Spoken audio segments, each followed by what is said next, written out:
Maria, are you going to be talking more about pronunciation? I'm not sure. Okay, because I thought what you told me about the Tibetan word for it, No. I thought that was very interesting, and I looked up the different parts, and I thought I could say something if you want. Bonjour. Bonjour. Est-ce que ça marche cette fois-ci? Oui. Oh, ça a été réparé, merci. Oui. Quand tu vas chanter, juste c'est comme ça. Quand tu vas partir. Pour qu'on m'entende pas ma belle voix qui chante. Pas de problème.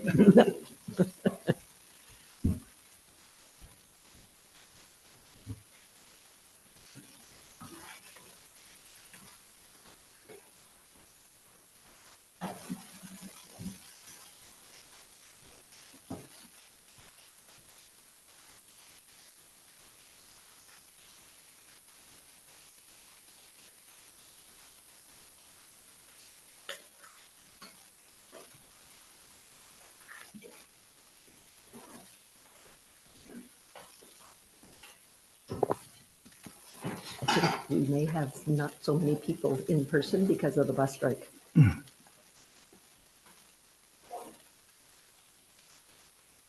Okay, good morning, everyone.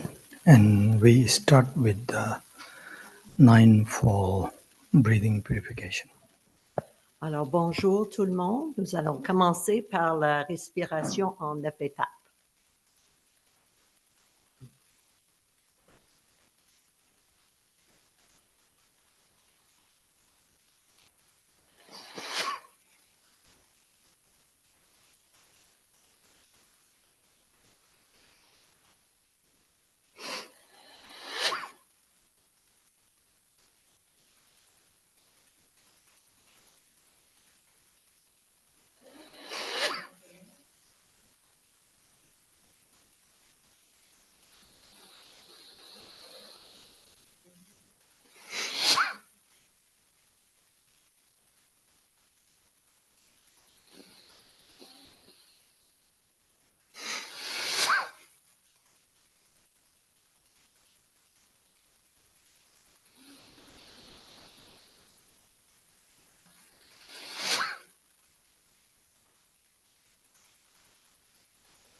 Okay, now we'll continue with the session preliminary practice. That means another way, the short Guru Yoga. So this time, you visualize your Guru and the Buddha separately in front of your space, seated on the moon and the lotus seat. So that way we do a short Guru Yoga. If you don't have any Guru, then you just visualize the Buddha.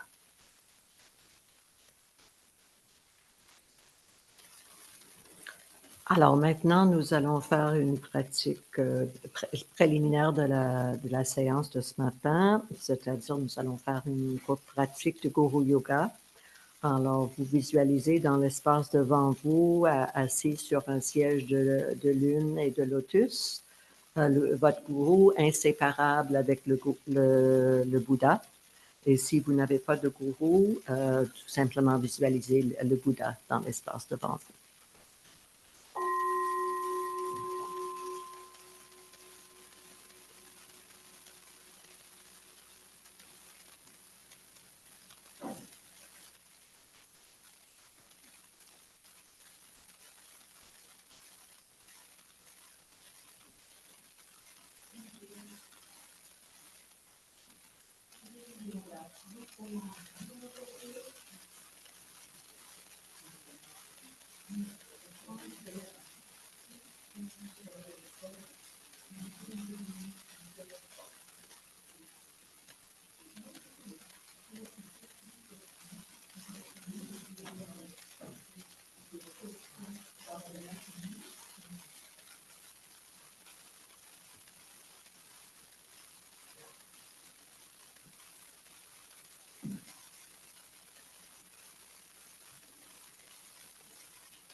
Now we are going to do a supplication to the Guru or Buddha that as the lineage prayer says, may I generate the detachment, devotion, and the non-distraction. So grant me a blessing that I can generate all these three qualities in myself in order to benefit all sentient beings. So that way, with the lineage prayer, we do a supplication to the Guru. And then later, the mandala comes, so you make a mandala offering to the Guru. Alors maintenant, nous allons faire une supplication au Gourou et au Bouddha, comme le dit dans notre prière de la lignée. Veuillez me donner le détachement, la dévotion et la non-distraction pour que je puisse bénéficier tous les êtres sensibles. Et plus tard dans la prière, nous allons faire l'offrande du mandala au Gourou, au Bouddha.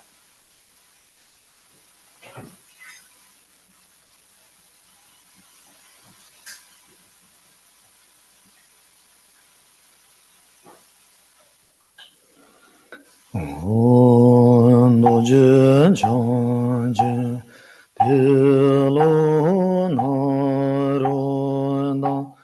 마바밀라 준진가 본바 두좀젠자 근진가마바 지진존제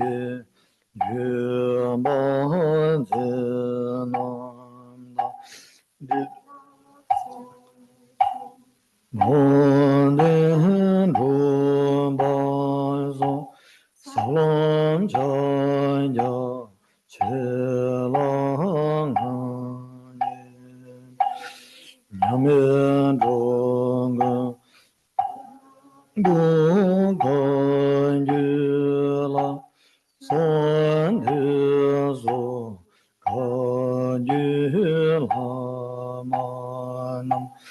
유반제노 난다진제로 신호범기 가마송바시 신호근라 자신매마다 진들은다 준비공지 닝구로 신바 매마진질로 미교공지 보송바시 맹원대고 진배라마라 윤도소마 대배공제 시민명그 대왕진일로 익명공지 유시송바시 당시란 돈베 소마인데 마준데 가라 조베 공제라 절로다 진지로 남동호 최고선바시 지엄하이 지양차와라 마가롬바 자위공제라 근대예매 도양바진지로 영근도 양다라만다 정면진지 별로로진지 사다람지 예들한도니 모진찬지 고방윤도쇼 도진찬지 고방윤도쇼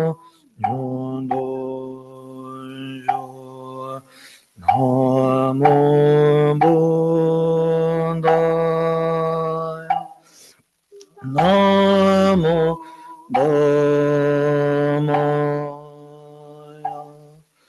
나무상가야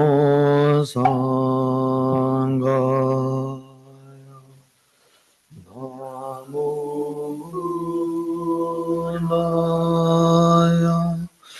나무다마야 나무상가야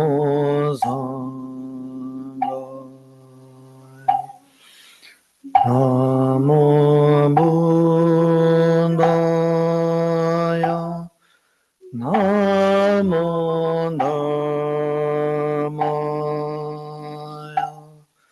나무상가야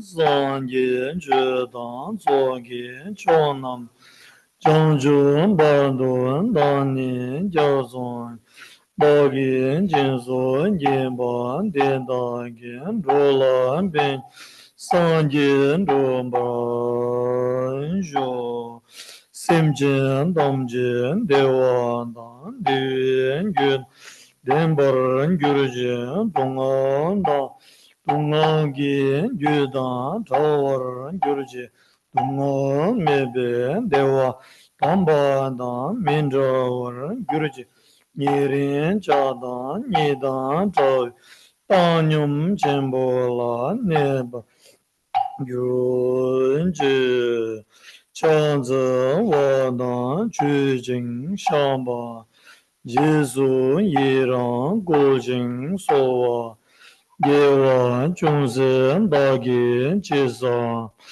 Tamjin Dagin Chanjun Jingo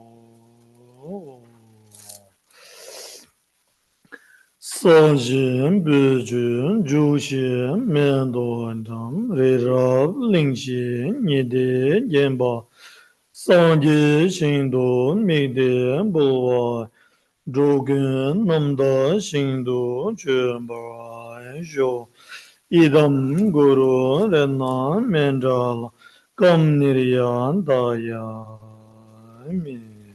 Simchen Namge Samba Loye Chendra Chendra Chejun Tunmon Dengba Chuji Korolo Korondo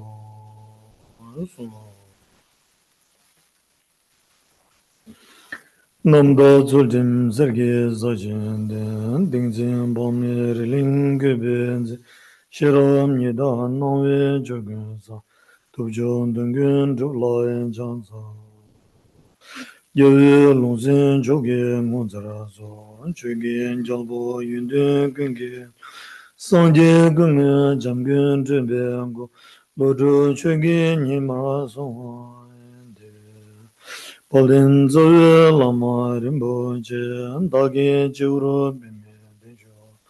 Karin jimbo gonghe jeson, kuzon doje ngodo zaldo. Polin doje changwa rigun jabda lama jawang karma. Kinguru genge jungne sishin benjuro yidam doje nanjuram. Chinle genge jimbo wanjuro chujon doje berjin jamdal. Nanjuro changme zeje gube dudu doje nyongwa. Kanda en chojo dongge jiden na deje lomara juba ganson. Dingdre tumbe chege jarbe nye nyembara deba damje derje. Namo laye geda luda nijenge. Chulbum dada mi genamda. Roe genge drage jizam. Tamje gedo dage judu. Ona manjur namge dada nibe simjen damje kurwa ngezo tongalge jazole. Chine jang chalde sungjo lana meba dorje chanchen goban la kyubara cha de che do tambe che sama la tu sam kumsumgi kyubara che bale dalin dire tu samgi gune chumbara kiyo nyambe kulon dang kunjo nambara tabi gune chubara sho gang shura chawe che lojong dine me rimbara sheba la dun ye bale tambo ngondo ngondo shu sene dalin Muzo baba di simje ngu shebe kabino de la yang dundam simje dang kunzo simje niyo bale talin dir nige gune dudu gi gune ju bar shu.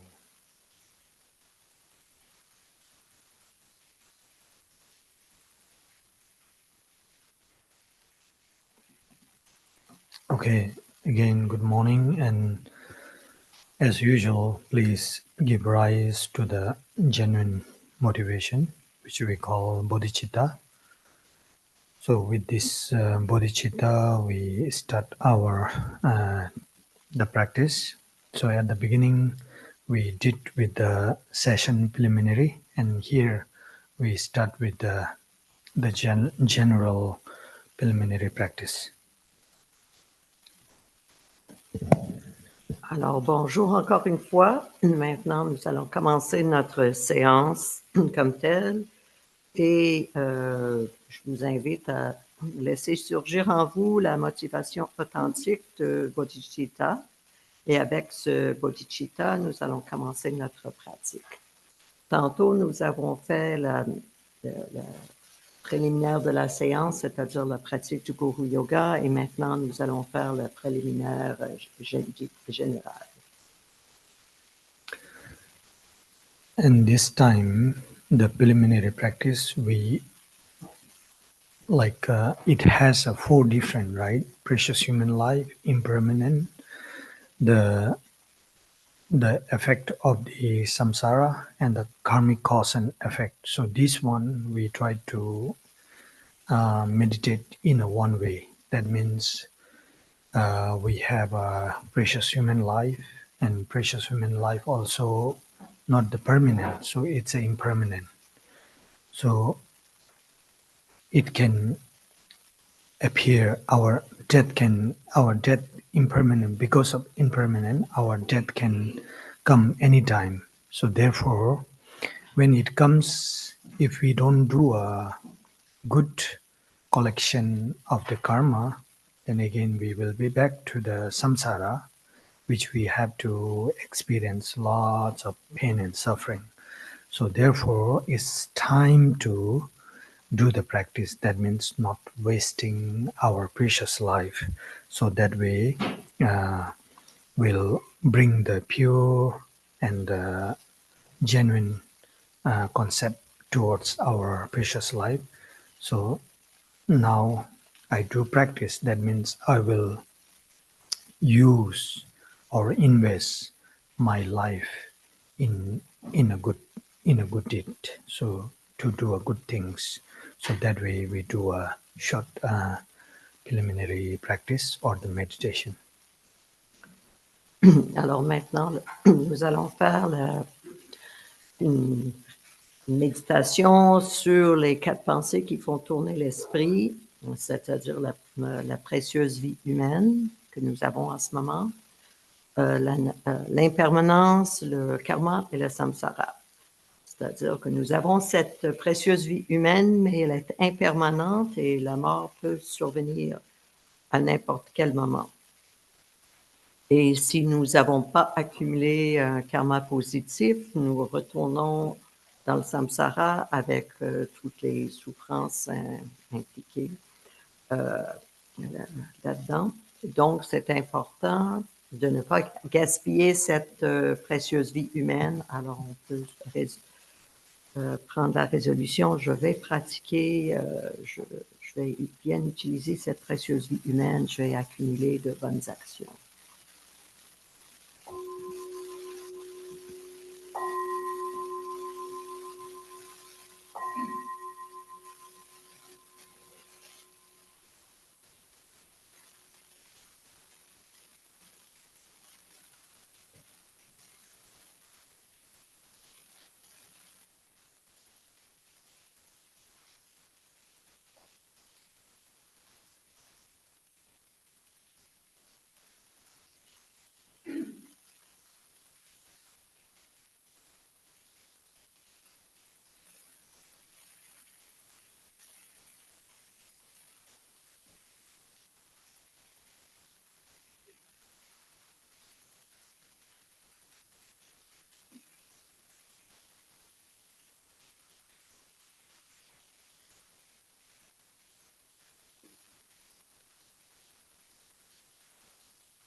And this, the preliminary practice is very important.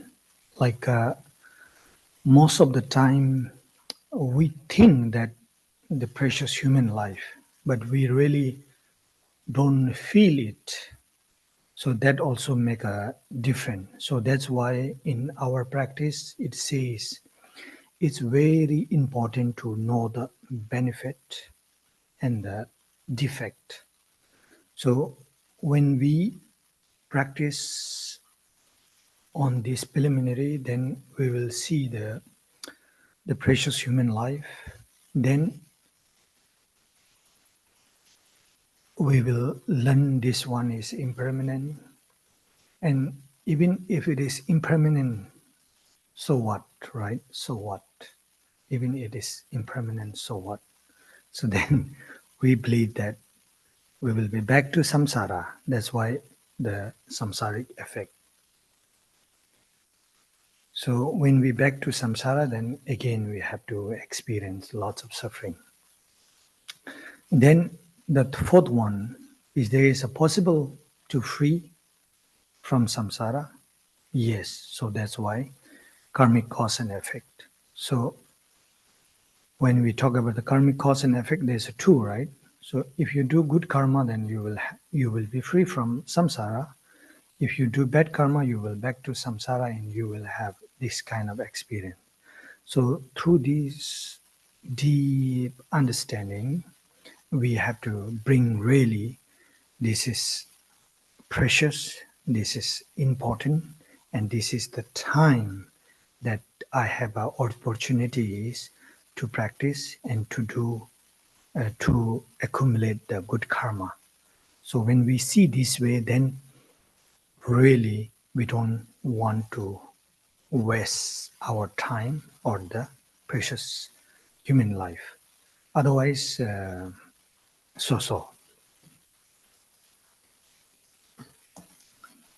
Alors, cette pratique préliminaire est très importante. Souvent, nous pensons intellectuellement, oui, j'ai une vie humaine, une précieuse vie humaine, mais on le sent pas à un niveau plus émotionnel. Et c'est très important de connaître les bénéfices et les défauts de notre situation. Oui, parce qu'on peut dire, oui, j'ai une précieuse vie humaine, et puis, mais, et elle est impermanente, mais c'est quoi, qu'est-ce qu'il y a là, qu'est-ce qui est important là-dedans. Mais l'important, c'est de savoir que après la mort, nous allons revenir dans le samsara avec beaucoup de souffrance. Et là, on peut se poser la question, est-ce que c'est possible de se libérer du samsara? Et là, la quatrième pensée qui fait tourner l'esprit entre en jeu la pensée par rapport au karma, les causes et effets. Alors, si je fais de bonnes actions, je vais avoir un karma positif qui va me permettre de me libérer du samsara, alors que si je fais de mauvaises actions, je vais m'enliser encore plus dans le samsara. Donc, ça peut nous amener à réfléchir à quel point notre vie humaine est impermanente et précieuse et que c'est maintenant le temps de pratiquer et d'accumuler du bon karma.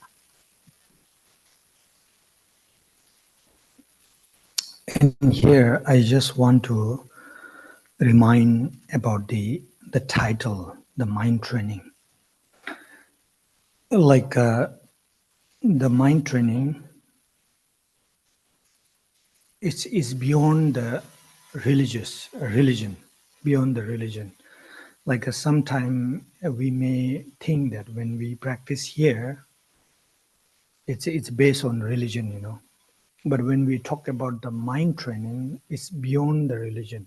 It's nothing to do with the religion, nothing to do. Because, like let's say, in common way or general way, whoever, whether the people follow the religion or not, whoever we ask, you know, what is the ultimate goal of the life? Ultimate goal of the life.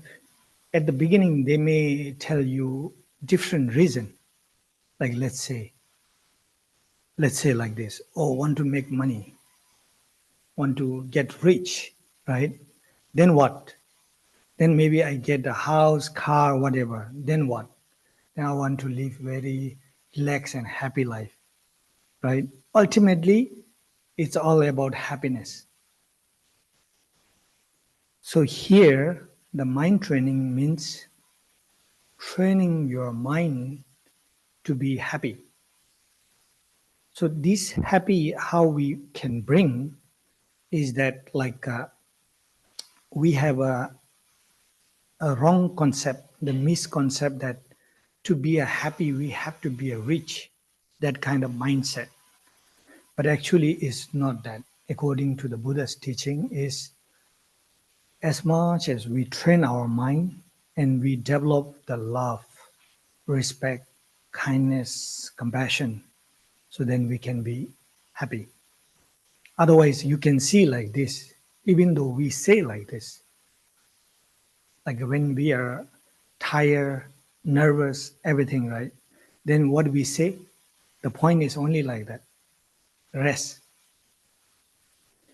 But if your mind is totally full with the anger, with the jealous, with the whatever, the dualistic mind, however, whether you lie down next to the beach with the nice sun, or with your beloved one, family, relative, you cannot rest. You cannot rest because inside is burning. But when you can be free from the thoughts, let's say, free from the thought or less thought and trying to come down, you can rest even in the noisy and lots of people, still you can rest. So that way here, in common way, in general way, mind training means training our mind to have more love, compassion, kindness, and less anger, desire, ignorance, all these things. So that way we have to understand in a general way.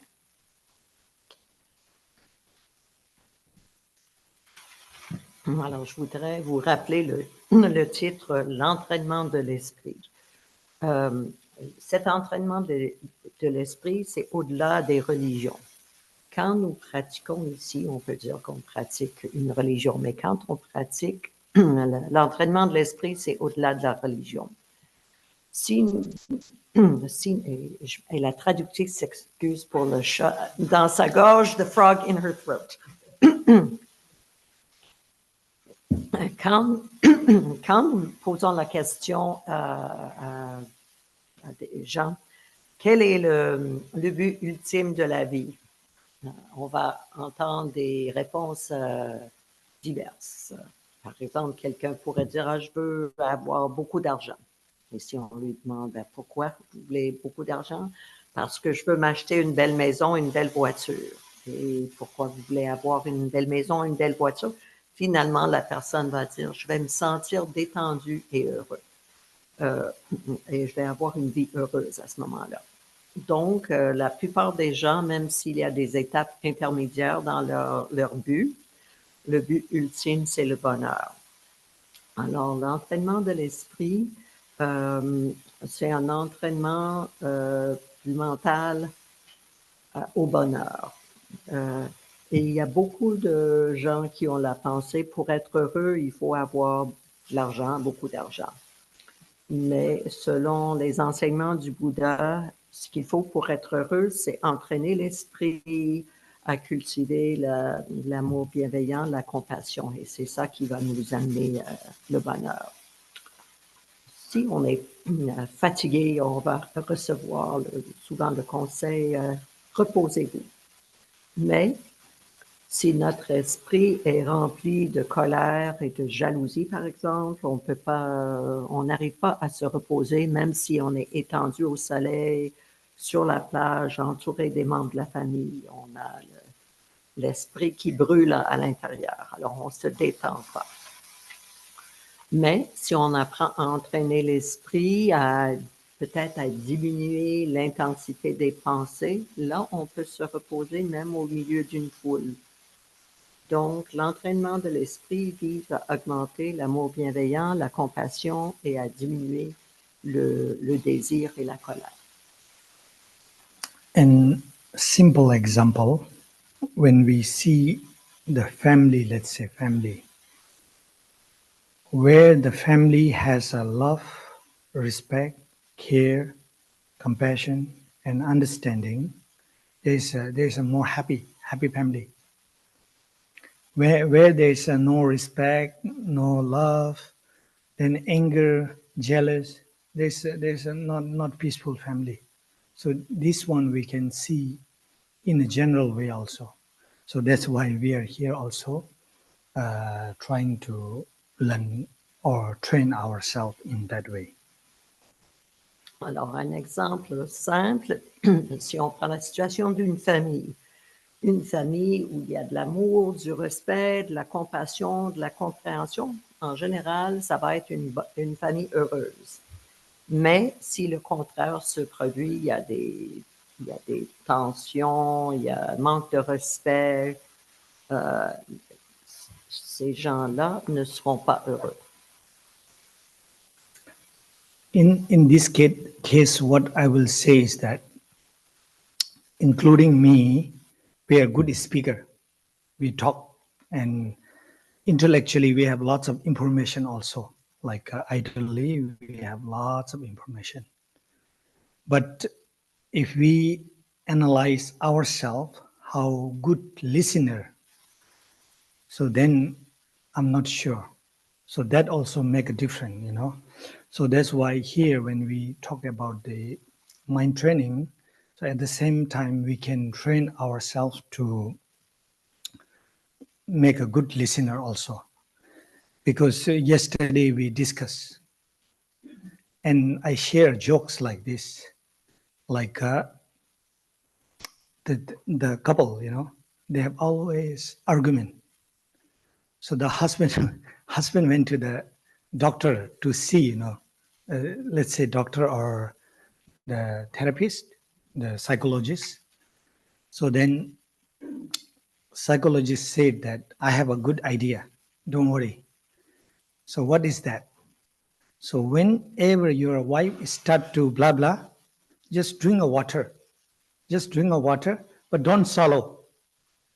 Don't what? Don't swallow. Don't swallow the water. Yeah. Drink a water, but don't swallow. The solution will be, the problem will be solved. So that way, you know, then, so that way we can solve the problem. So that way, like we can learn how to be silent, right? So then yesterday I learned that silent and the listen. However, it is little bit changes there, but the same spelling, like the put the letter, you see, the silent and listen, right? So silent doesn't mean just silent, you know. You should be a good listener also. So that way, when we train ourselves, then we can clear the lots of problem there. So that way we can train ourselves to be a good listener, to maintain the silent also. Alors, Acharya dit, nous avons tendance à parler beaucoup et il s'inclut là-dedans.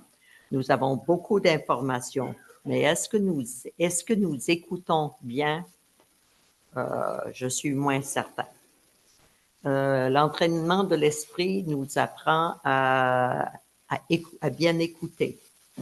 Il donne l'exemple d'un couple qui va aller voir un thérapeute, un psychologue, parce qu'ils sont toujours en train d'argumenter, de quereller. Et le psychologue dit au mari, quand votre femme parle, prenez une gorgée d'eau, mais ne l'avalez pas. Donc, c'est une façon de dire, vous allez écouter sans rouspéter, sans répondre. Alors donc, l'entraînement de l'esprit nous entraîne, entre autres, à garder silence et à écouter. Puis, il dit qu'en anglais, c'est pas la même chose en français, mais le mot silent et le mot listen ont les mêmes lettres, mais mélangées dans un autre ordre. Donc, l'important d'apprendre à être en silence quand c'est approprié et d'écouter. And we can see like a general, we can see, especially nowadays, we don't want to get married, we don't want to have some children or partner, you know, but we want to have what we call pet, right? Pet, the animals. Because simple, they don't speak and they don't throw the notion. They just throw the notion, the idea. Okay. They just keep listening. We don't want to be with someone because they will give you lots of ideas, suggestion, so and so. So if we see this way, it's very simple, right? So that way also we can see the effect. Alors, Acharya dit, de nos jours, il y a beaucoup de gens qui ne veulent pas se marier ni avoir d'enfants, mais ils ont un animal, un chien, un chat, par exemple. Et pourquoi? Son hypothèse est que l'animal ne parle pas, l'animal ne nous lance pas d'idées. L'animal écoute bien. So, however, what we learn here, the mind training is give respect, give love, and care to everyone. So that way, we have to train our mind and nurture our mind with love, care, and respect to others. Like I'm not like always expecting from others towards us. Like most of the time we can see, even though when we talk about the love, compassion, respect, care, all these things, we expect from others. But I will say that like just give unconditional without expectation. I do believe that it will come back. Like we say, right? Love, respect, all these things is not for the begging, is to earn. So when we give unconditionally, I do believe it will come back.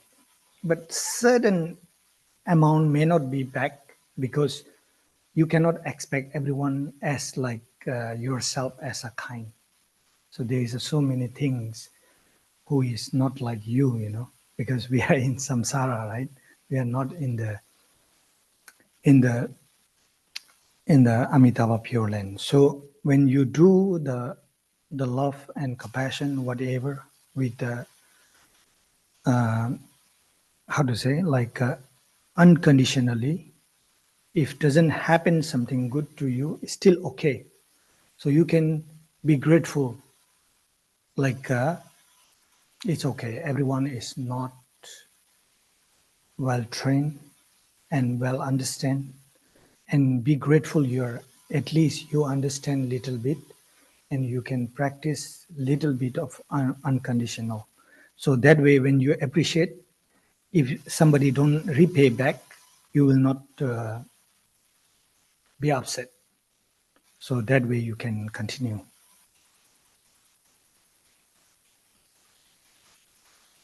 Alors, c'est important de donner le respect, l'amour, la compassion à tous et de prendre soin de notre esprit de cette façon.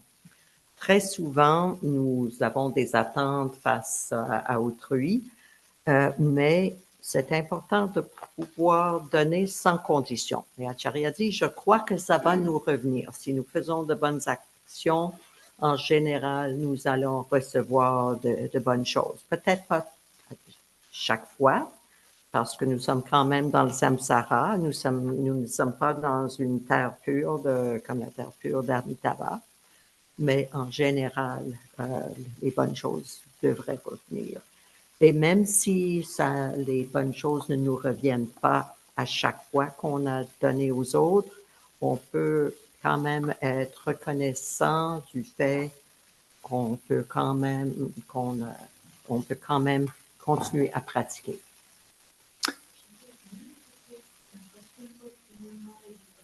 Later. Like and you never end. So we'll do later. Alors, la question, c'était est-ce qu'on prend des questions maintenant ou plus tard?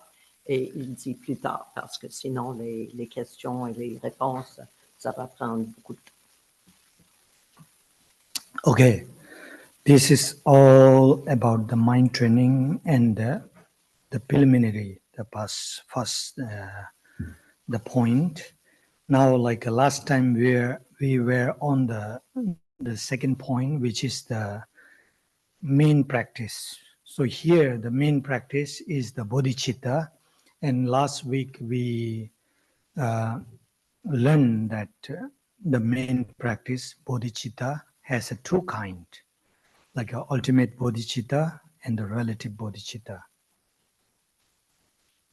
Alors, donc la semaine passée, nous avons parlé de la pratique principale et qui est le bodhicitta, et nous avons appris qu'il y a deux sortes de bodhicitta, le bodhicitta ultime et le bodhicitta relatif. And do remember, right? Like what I said, what is the ultimate bodhicitta and the relative bodhicitta? Alors, est-ce que vous vous souvenez, c'est quoi le bodhicitta ultime et c'est quoi le bodhicitta relatif? Ultimate bodhicitta is the mind which realizes the true nature of mind or the emptiness. Is the mind is called relative bodhicitta. No, ultimate bodhicitta.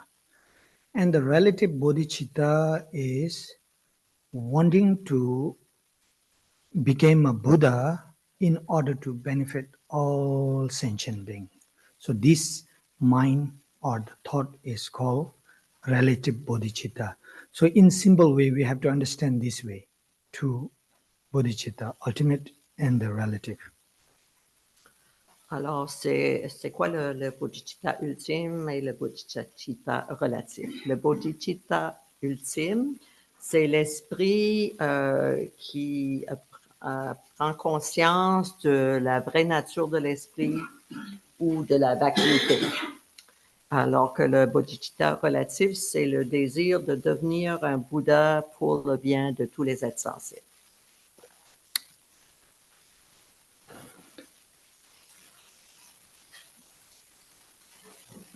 And like as last week we learned that usually we'll see the ultimate bodhicitta is later and first they talk about the relative bodhicitta. But here, according to the 7-point mind training, they talk the ultimate bodhicitta first, then the relative bodhicitta later.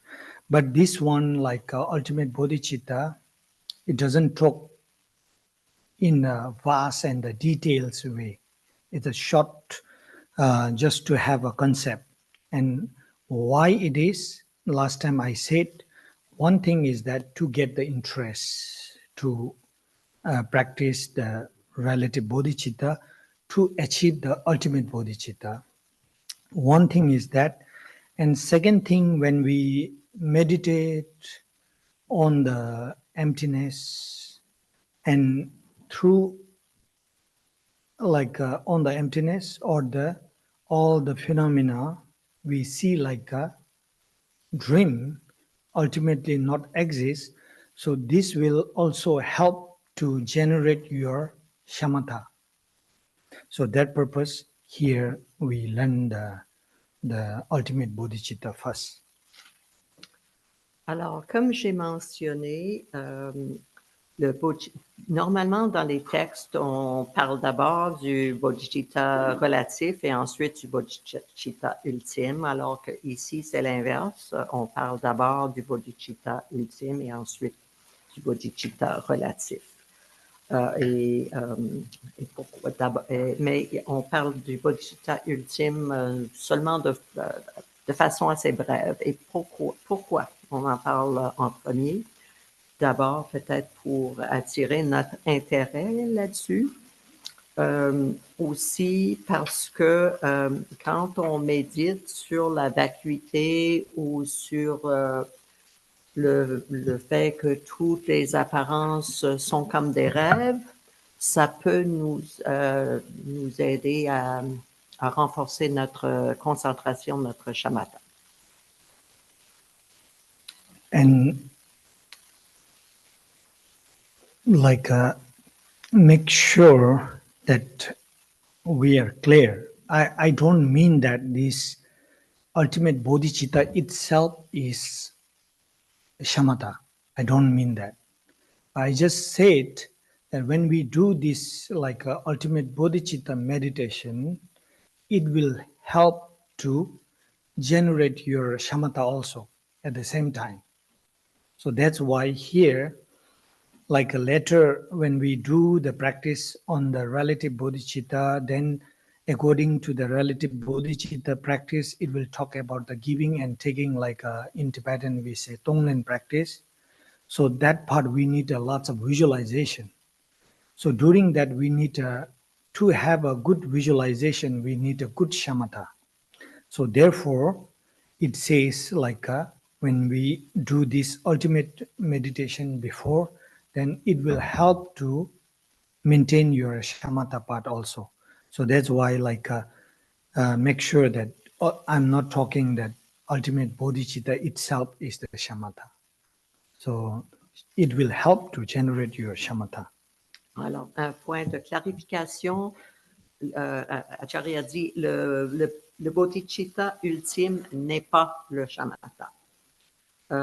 Mais quand nous faisons la méditation sur le bodhicitta ultime, ça peut nous aider à générer le shamatha. Et plus tard, dans le texte, on parle d'envoyer et recevoir la pratique de Tonglen. Cette pratique, un prérequis, si on peut le dire comme ça, est une capacité de visualiser. Et pour cela, il faut avoir une bonne base dans le shamatha.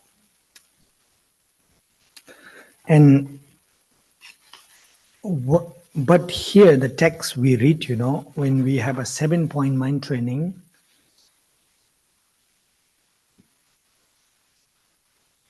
it's not showing the text itself, the definition or the things. But here what it shows is how to practice, how to apply, so how to train. So he's a mind training, right? Otherwise we'll see consider all things and even as dream like.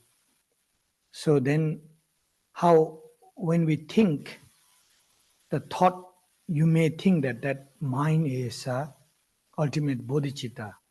This is not the ultimate bodhicitta. We are training. So ultimate bodhicitta, when you realize, then that will be the ultimate bodhicitta. But this is the training, how you train to achieve the ultimate bodhicitta. So this is talking about the training. Alors, dans le texte ne montre pas de définition des termes comme le bodhicitta ultime, mais il nous dit comment pratiquer. Et par exemple, la phrase « considère tous les phénomènes comme des rêves ». C'est une façon de pratiquer. Alors, on peut dire aussi que l'esprit ou le mental n'est pas le bodhicitta ultime. Et nous sommes en train d'entraîner l'esprit, et ceci est l'entraînement.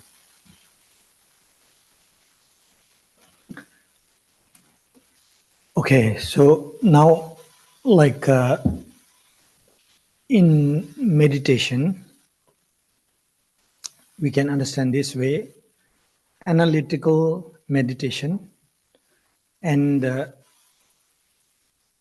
stability, the meditation, right? There's a two. So here, first, when we practice the ultimate bodhicitta, the practice is through the analytical meditation. Alors, quand on fait la méditation, il y a deux grandes catégories de méditation. Il y a la méditation analytique et la méditation de stabilité. Et quand on fait la pratique d'entraîner l'esprit au bodhicitta ultime, c'est à travers la méditation analytique. In French also same? How many lines are there? In the French one, in number 2? Yeah, number 2. Let's see. I consider all things and even as dream. 5 and 5. Okay, that's Same. good. So like this, like analytical meditation, right? So first one, consider all the things and even as dream.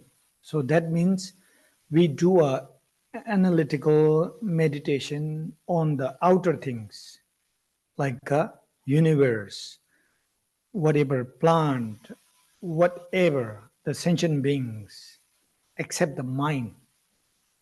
So we meditate on that, we are trying to see everything as a dream. It is a reflection of the dualistic mind. So that way we meditate.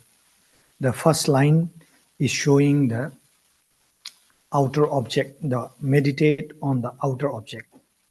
So that way it shows. Alors, la première ligne considère tous les phénomènes comme des rêves. Là, on est en train de parler de choses à l'extérieur de nous. On peut penser à l'univers, on peut penser à une plante.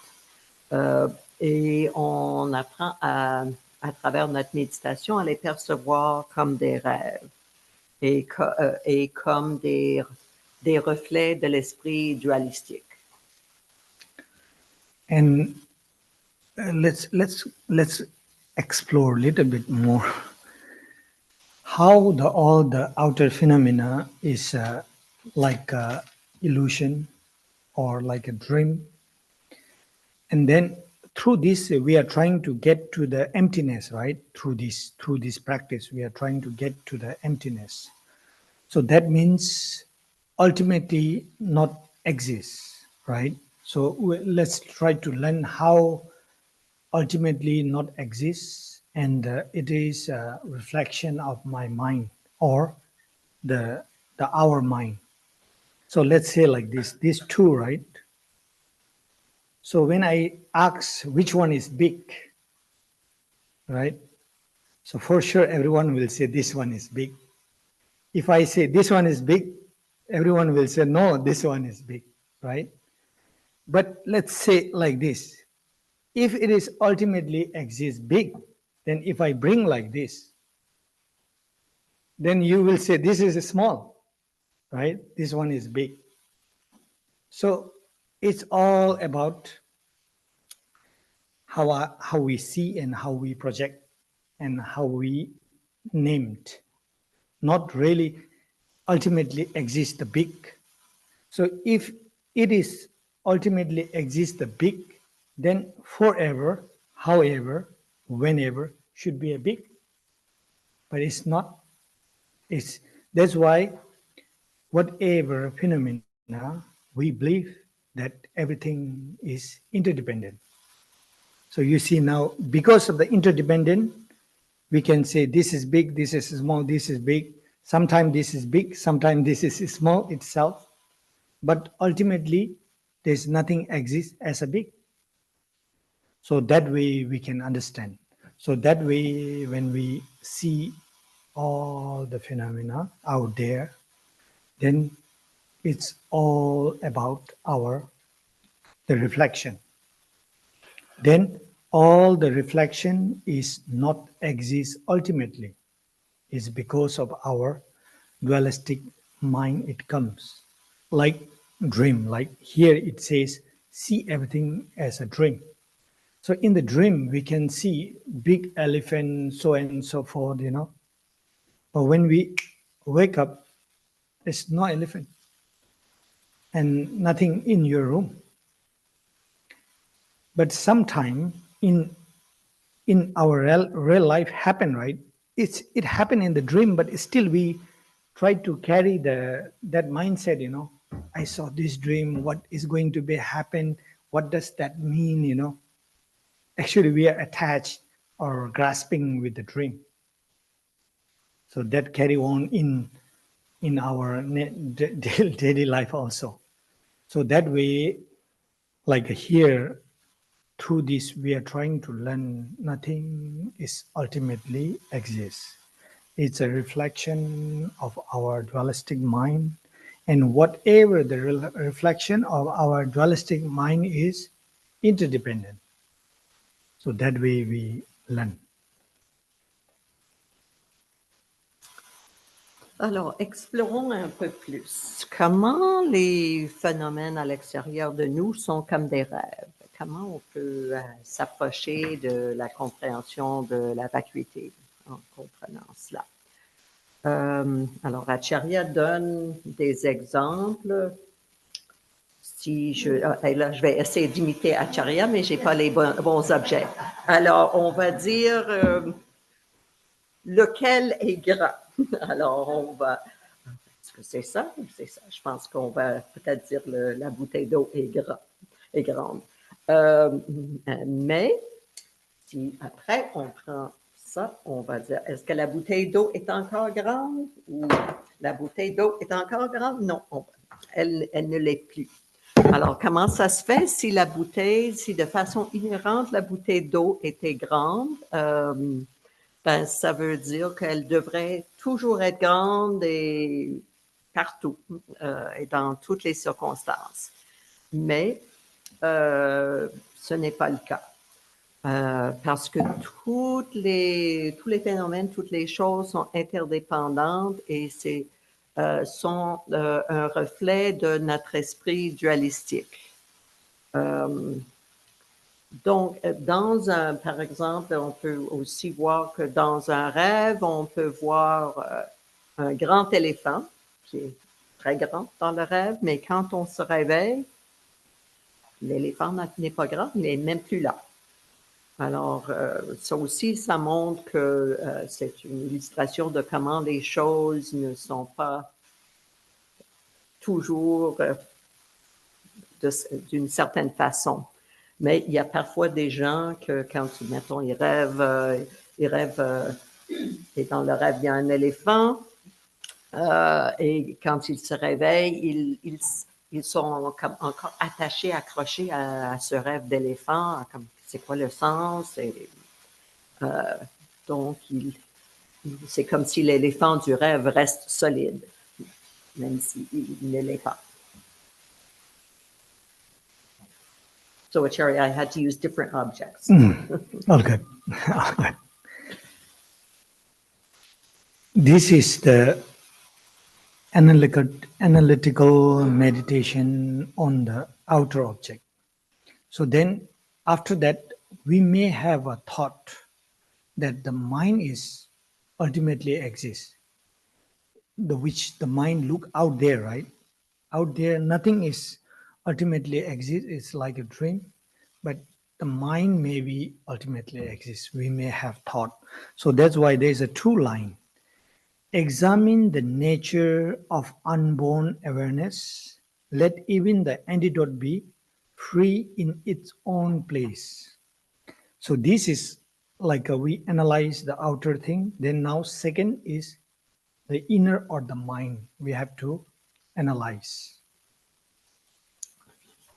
Alors, ceci a été une sorte de méditation analytique centrée sur les objets extérieurs.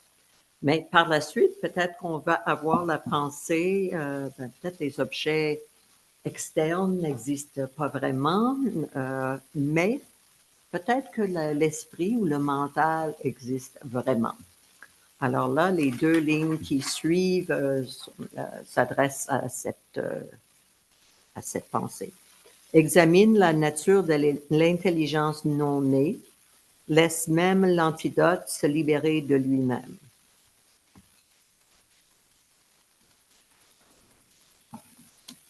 Then it says here how to meditate on the mind. So like we have to analyze, right? This is the analytical meditation. So we have to analyze that we think that mind is ultimately exists. So now it's time to analyze,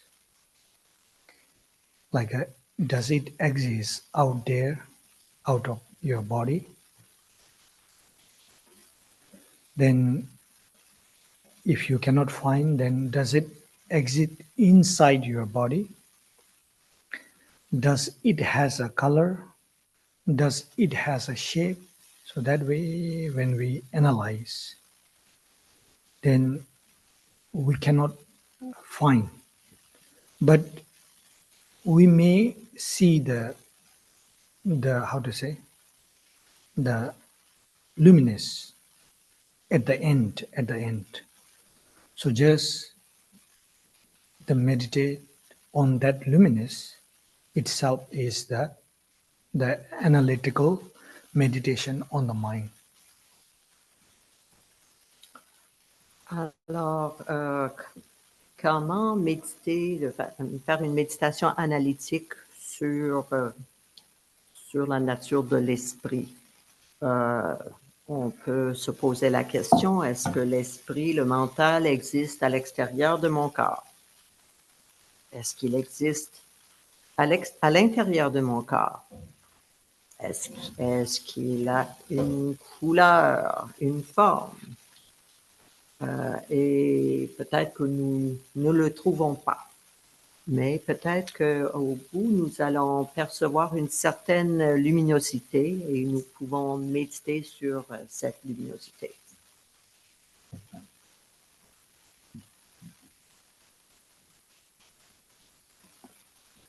Like first we do the meditation on the outer things, then inner mind. Then through this practice, at the end, we may find the luminous. So then without judgment, without analyze, without nothing, just like stay or meditate on itself is the real meditation. Before two is analytical meditation, but the last one, when you see the just light, then light also are the emptiness, right? The light, the emptiness. So when you just meditate on it, it's a real meditation. So when it transforms into a realization, at the beginning we just try, right? We try, we are not realized. But when you realize that one, then that is the call, or the ultimate bodhicitta. Another way we can say, I realize the true nature of mind. I realize the emptiness, the unity of the light and the emptiness. So that way we reach. So here the three things shows. The first one is outer analytical meditation. Then second one is analytical meditation, inner or on the mind. Then through that we just rest on the true nature of mind or the luminous. So that way it talk about the three things. So this is the journey or the practice. So that when we reach the last one and when we realize, then that's the ultimate bodhicitta. So that way we have to understand. Alors d'abord, on médite sur les phénomènes externes, ensuite les phénomènes qu'on pourrait appeler l'interne, la nature de l'esprit ou du mental. Et si on découvre une certaine luminosité, à ce moment-là, on laisse de côté la méditation analytique et sans jugement, on se repose dans cette luminosité qui est inséparable de la vacuité.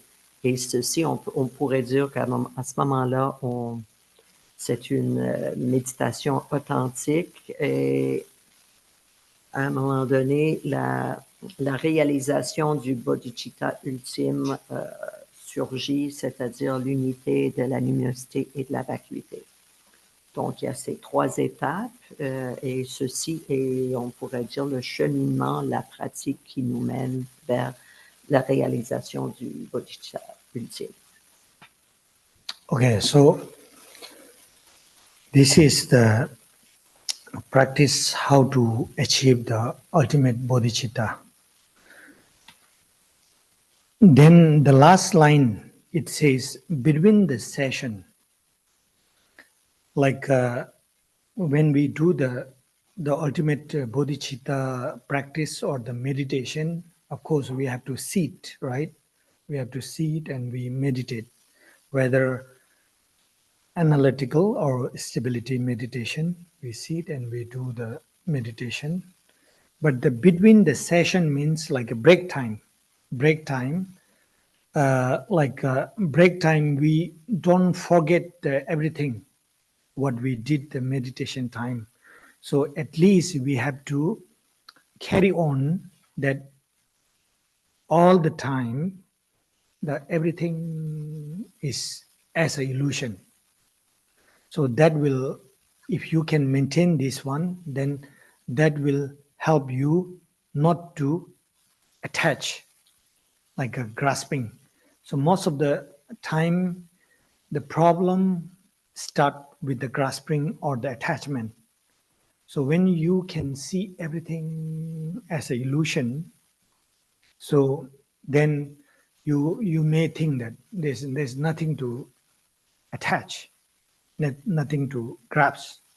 So that way, like here, in between the session, be conjurer of illusion. That means try to see everything as an illusion, like how we did the first time, as we try to see everything as a dream, right? At the beginning, the analytical meditation.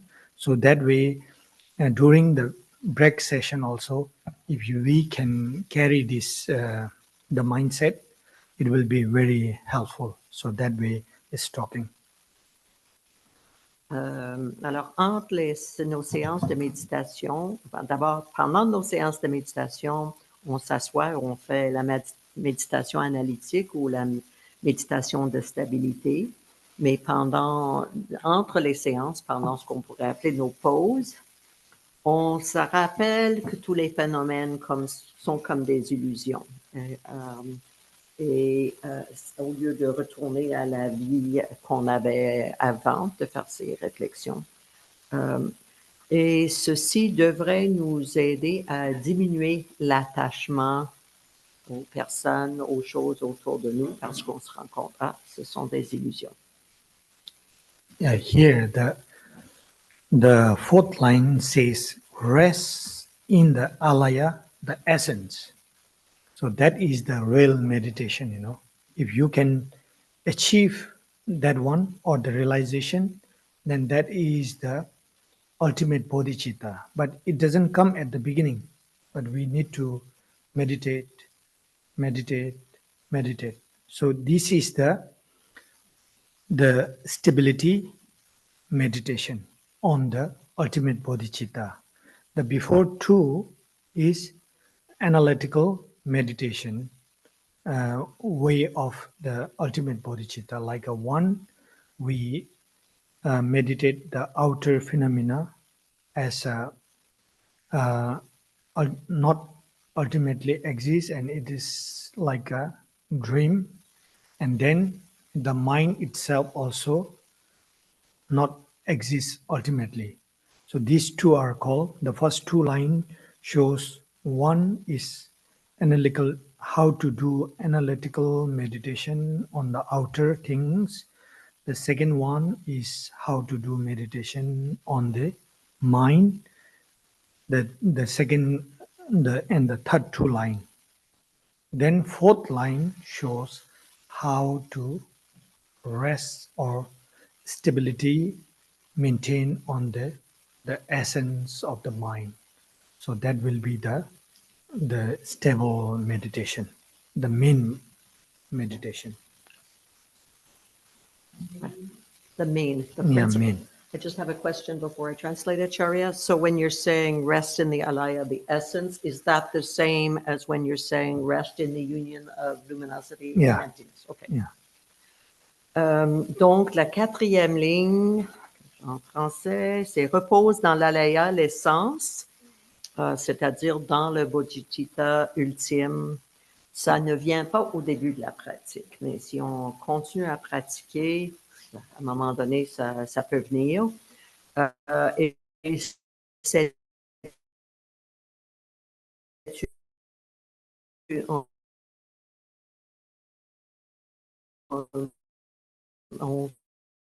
à ce moment-là, c'est comme une méditation, je viens de clarifier avec la méditation qui est la méditation sur l'union de la luminosité et la vacuité. Alors, c'est la même chose. Donc, Donc, c'est une méditation de stabilité sur l'essence de l'esprit.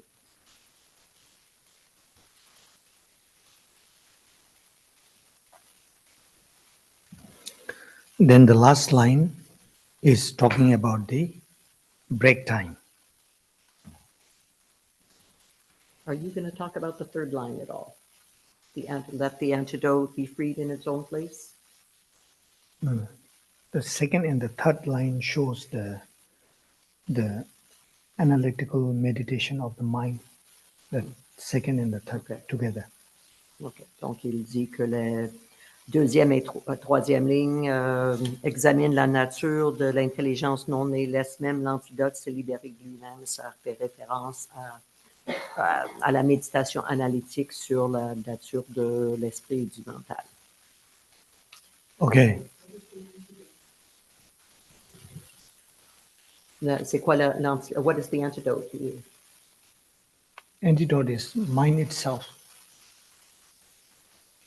Mind itself is antidote because like antidote is that at the beginning there is a grasping, right? Like a mind may exist. So then later mind will realize that it's not ultimately exist.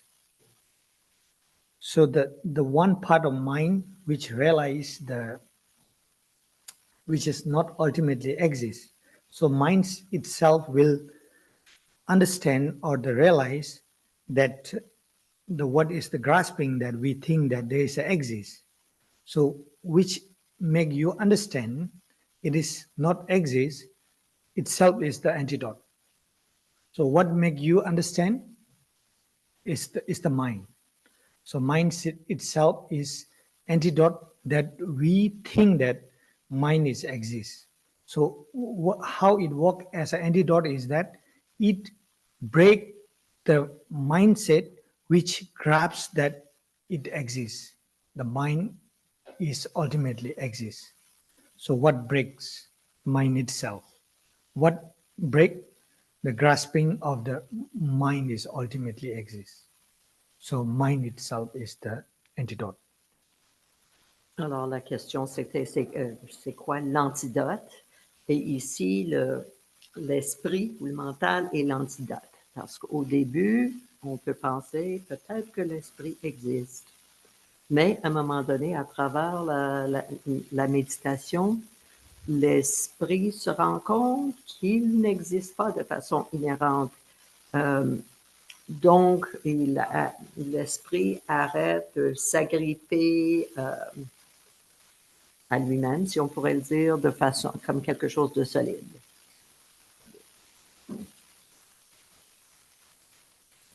Okay, so now here, at the beginning, we do a short meditation, how we learn here like nothing is ultimately exists, like out there, except your mind out there, universe, sentient beings, things, whatever, we try to accept that nothing is ultimately exists and it is all about the sometime because of your dualistic mind projection, individual or group, we never know.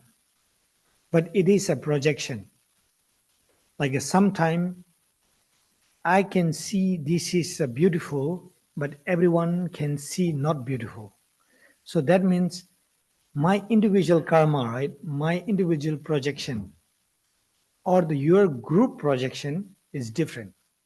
So that way, when we talk about the projection or the appearance, it can be two-way, whether it's your individual or in a group. Like the samsara is full of pain. It's our group appearance, not just my appearance. Individual also are full of pain, but group the appearance also a pain. So that way we can understand. But some people, I'm quite sure, they don't see that way. samsara doesn't see as a full of pain.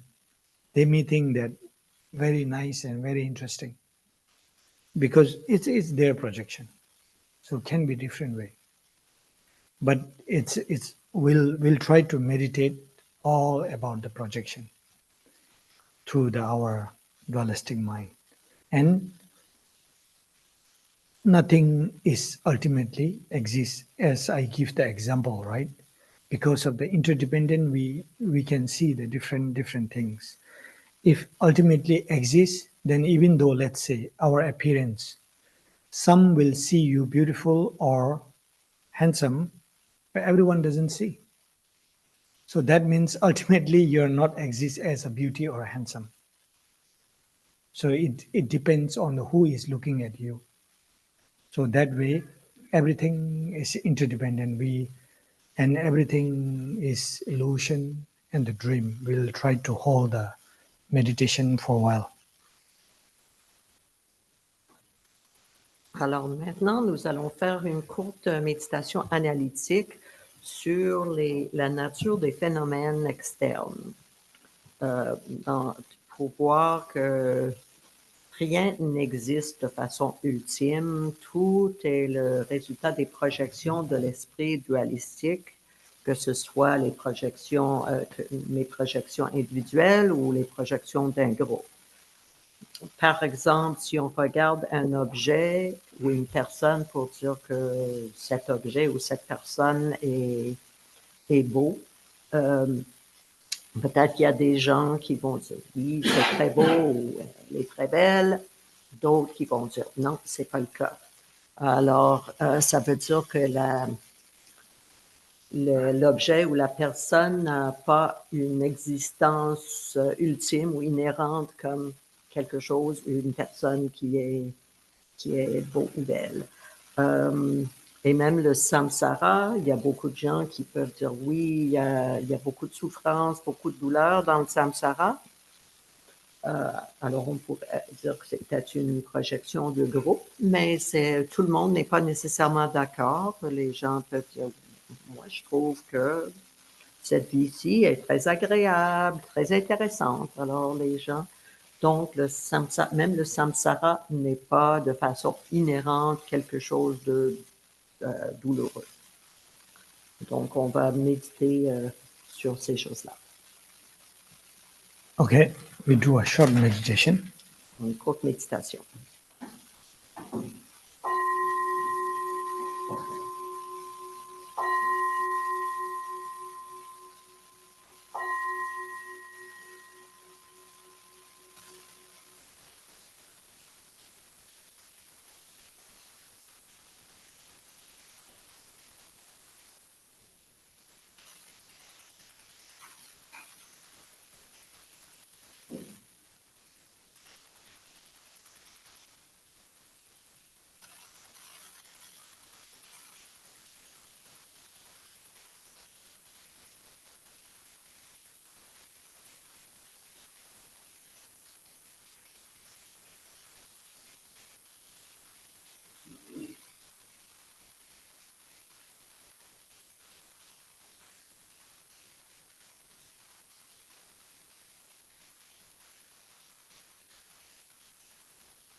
Okay, so always this way we do the meditation.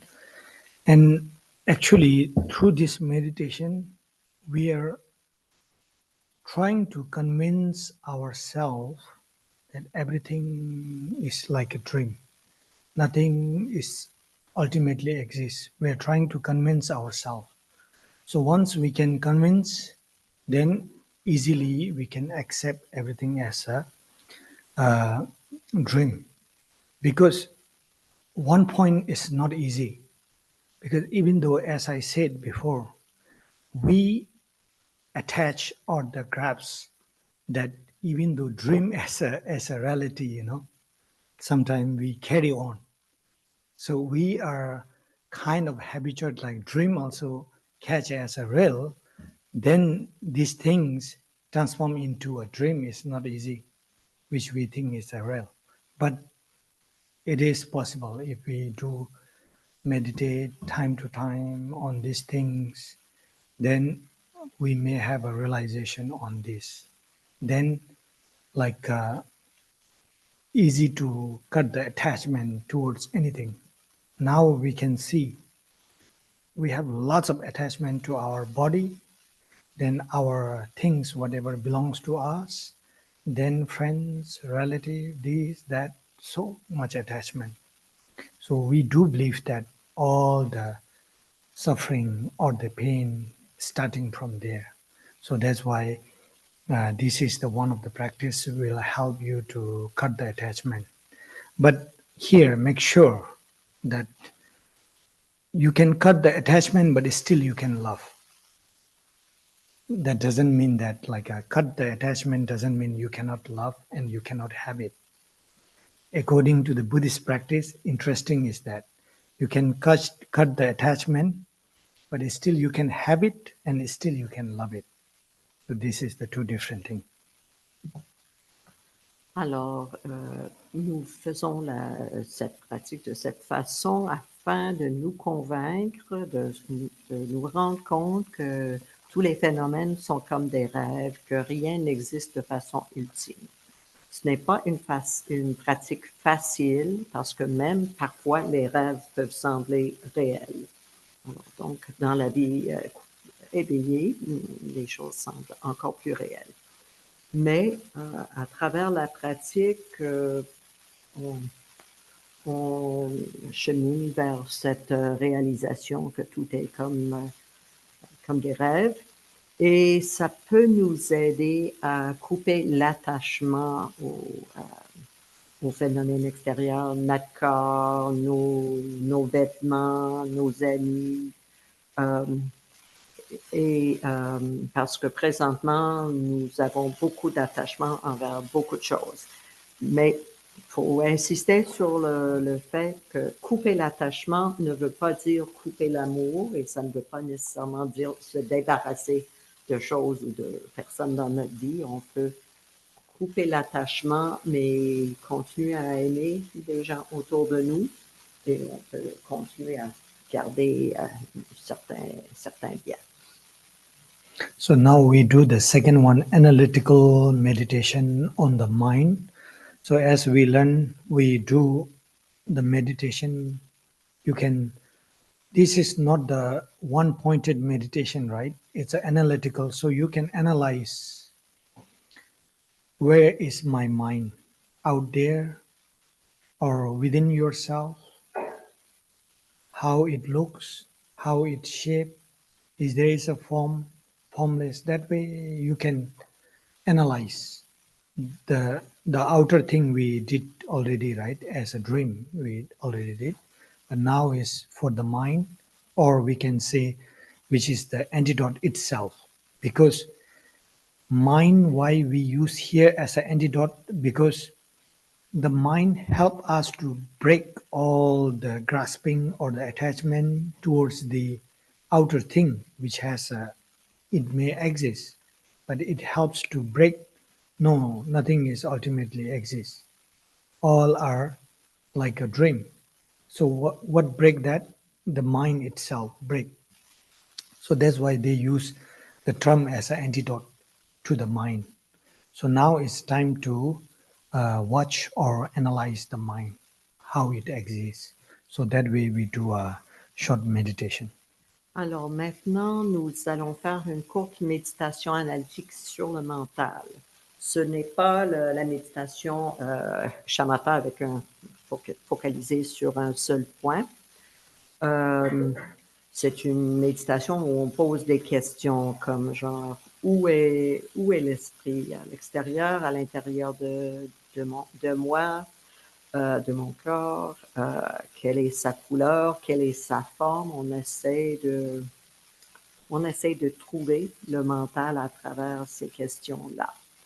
Et dans le texte, on utilise le terme antidote parce que d'abord, pour le phénomène extérieur, l'esprit est l'antidote qui aide à briser l'attachement, en nous aidant à prendre conscience que les choses sont comme des rêves et qui n'existent pas de façon ultime.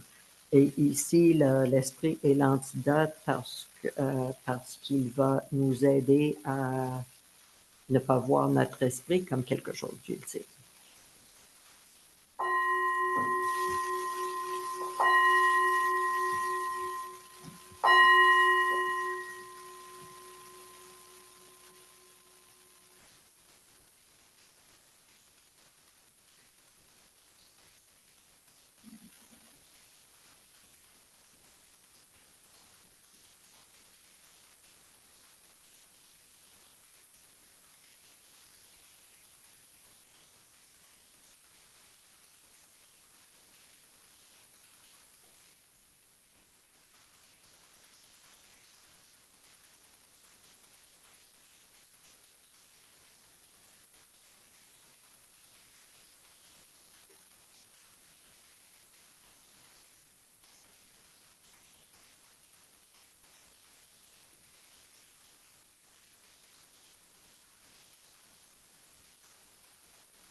Like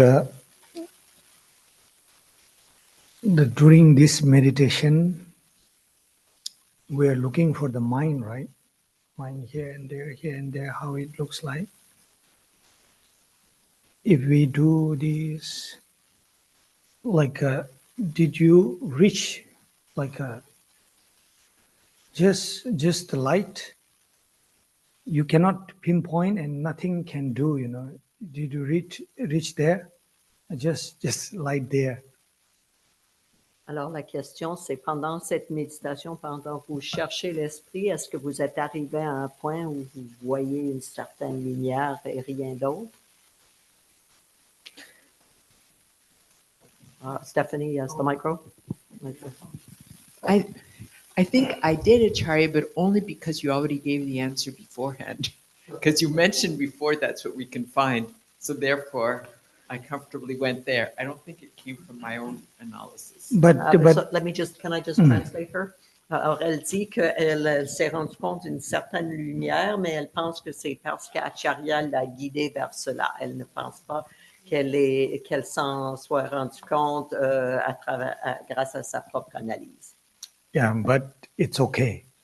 Like, when we don't see out their mind, then slowly we reach that luminous, then without losing the awareness, just maintain on it. So that way we can habituate ourselves. Like, sometime, if I'm not wrong, so many people, they do meditation, then they reach certain level, then they lose their awareness. Like a sudden peace, then peace, they totally lost. In Buddhist practice, we don't consider it as a good. It's a loss. Like a loss and aware is two different things, right?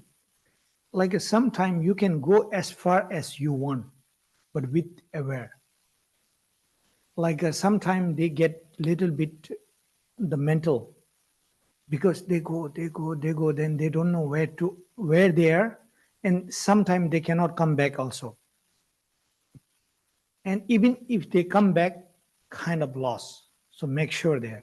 Like we do here, we train to be aware, not a loss. Aware, like where your mind is going, it should be aware. What you're seeing also should be aware. So here, train your mind is, we are training ourselves, my mind, I will control. My mind, I will control how I want. So that's called training. Not like just let it go, then yourself, you don't know. Just people will see like this. You don't know where you are, but you're smiling like this. Actually, you're kind of lost. But people can see seems like meditating, very peaceful, but later you may face difficulties. So make sure here is we say mindful or aware, right? Aware. So habituating that. So make sure you're not lost. Alors, je vais traduire d'abord. Acharya dit, c'est correct, lentement cheminer vers la luminosité. Et il dit, il y a beaucoup de gens qui méditent, qui atteignent un certain niveau de paix, de tranquillité, mais qu'ils perdent la conscience. Et parfois, ils vont loin en méditant, mais ils ne savent pas où ils sont rendus, ils sont comme perdus et ils ne savent pas comment revenir à la vie de tous les jours. Donc, c'est important dans l'entraînement de l'esprit de continuer à exercer un contrôle sur l'esprit afin de ne pas se perdre et de rester en conscience. Okay. So we have some microphones going around. Yeah, so I had a question. So what I was trying to do was like go above the mind, and but at some point I remembered the luminosity thing, so then I focused on that again. So I'm not sure. Are we supposed to obsess over the luminosity, or are we supposed to maybe just basically go to a stage beyond thought and maybe let the luminosity come by itself. Like, is the luminosity here the end goal? Or are we just supposed to, let's say, not obsess over the experience and then maybe the luminosity come by itself? Okay, so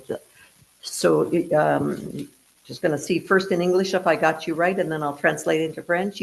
You were trying to go above the mind, Yeah. and then you were focusing on luminosity, but then you're No, wondering. I was not focusing on luminosity. Okay. I was just in a state where I was trying to sort of discard the mind, just trying to go above. But when I remembered Acharya talk about the luminosity, then I started focusing on that luminosity. Okay. But I was just wondering, is the luminosity supposed to be a result of not focusing on the mind? Or is the luminosity something more of an end goal where you're supposed to deliberately focus on? Yeah. On the luminosity or on the. On the luminosity, yeah. Okay. Or is it supposed to come by itself? Okay. I'm not sure if do you speak French? Yes. Okay, so you can tell me if I make big mistakes in in what I'm trying to translate your question. Okay. No, you want to say it in French? Is your French good enough to say it, or do you want me to try and say it? I think I could say it in All French. right, so say it in French so the francophones will hear it, and then Acharya can translate it. Ok, donc dans ma méditation, je voulais comme aller au-dessus du mental, comme pas être attaché au mental. Mais ensuite, je me suis rappelé qu'Acharya a parlé de la luminosité, donc je me suis concentré sur la luminosité. Alors, je me demandais, est-ce que la luminosité devrait venir comme étant un résultat du détachement, ou est-ce qu'on devrait avoir un focus particulier sur la luminosité? Est-ce qu'on devrait comme se concentrer là-dessus, ou est-ce qu'on devrait juste être détaché du mental puis avoir la luminosité venir par lui-même? Okay. Anyway, So here, like, make it simple, okay? Make it simple.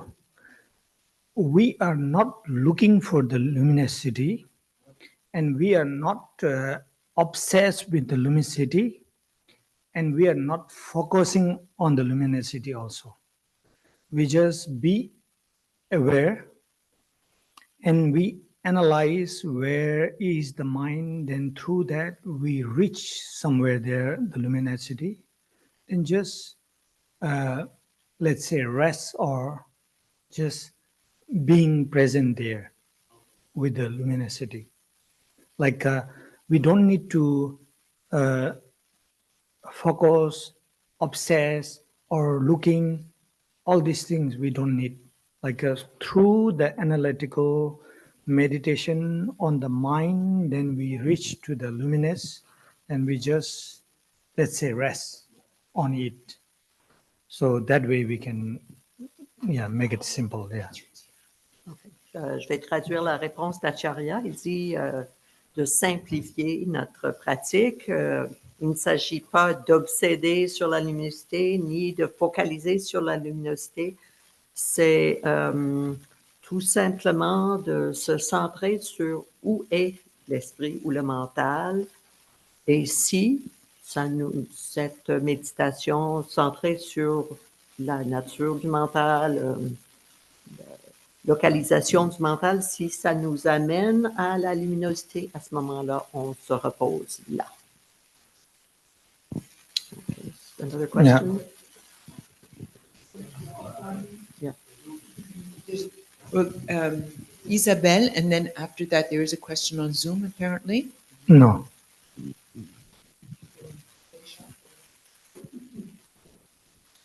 It's just a technical.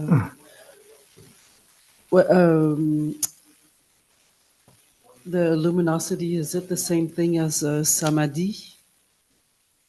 Is it the same thing, or is it something else? Est-ce que la luminosité, c'est la même chose que le samadhi ou c'est autre chose? No, actually, samadhi is kind of meditation. Yeah, like luminosity is directly it's a light, right? through the samadhi, we can bring the luminosity. Like when we talk about the samadhi, it's a meditation. But samadhi has so many different type of samadhi, you know.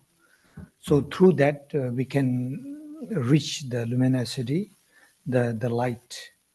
And especially here, according to the Vajrayana and the Mahayana perspective, like not just luminosity, like a unity of luminous and the light, the emptiness is the most important. Like sometime we can reach the luminosity, the light itself, but still we have a, like as he said, obsess or the kind of attach.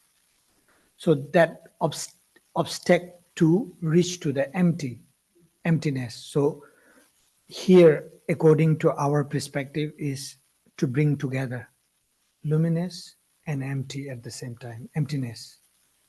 So just resting on it, then we do more often, then we get more and more the kind of habituate, then one day we may realize as it is.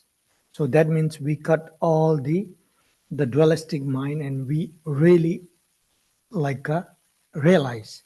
So after that, we will not have a attachment to anything. But now when we do this meditation, you may reach sometime the result, the point there. But it's not the realization. So that's why we go back and we have a grasping. So once we realize, then we will not have grasping. So that way, samadhi and the luminous is two different things. Samadhi actually in Sanskrit is just a meditation. Yeah. Okay.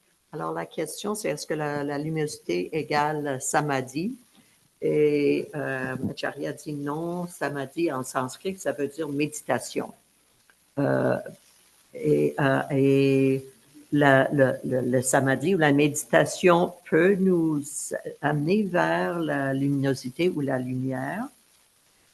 Et dans la tradition Mahayana et Vajrayana, cette luminosité est unifiée avec la vacuité. Parce que sans cette unification, on peut avoir un attachement à la luminosité.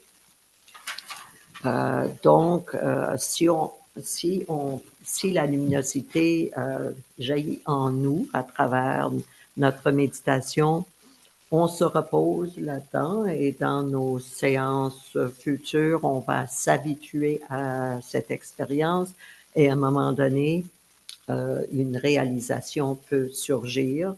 Et à ce moment-là, on n'aura aucun attachement à rien. Il n'y a personne. Comme Acharya dit tantôt, on peut avoir l'amour et tout ça, mais on n'aura pas d'attachement.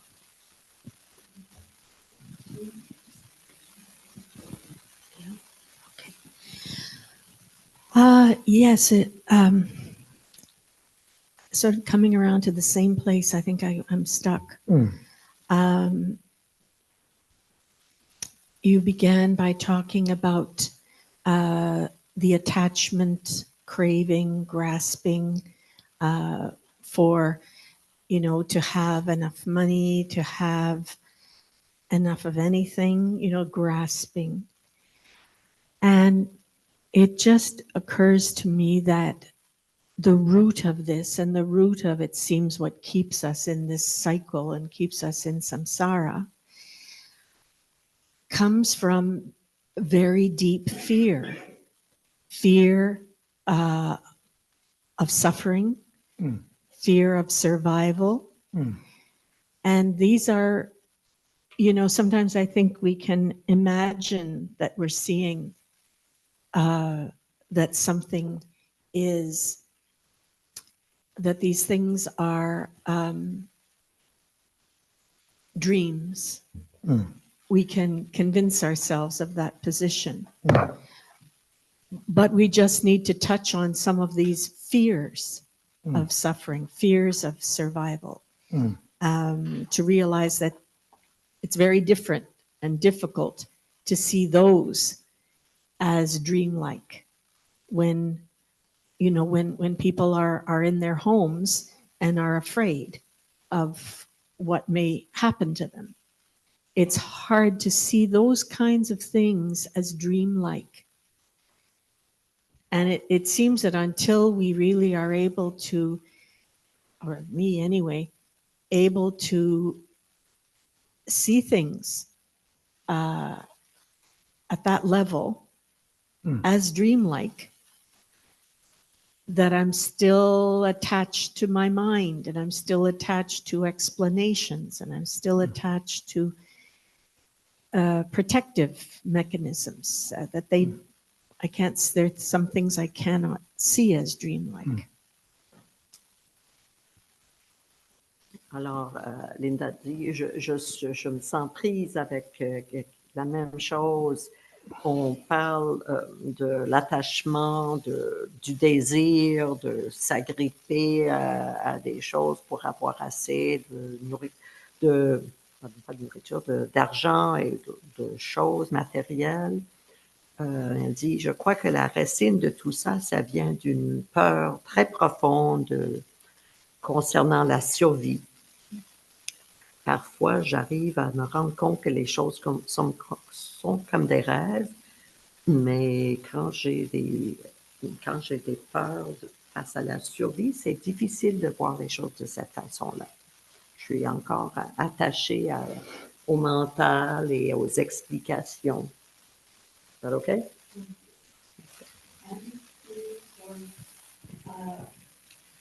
And it's fears for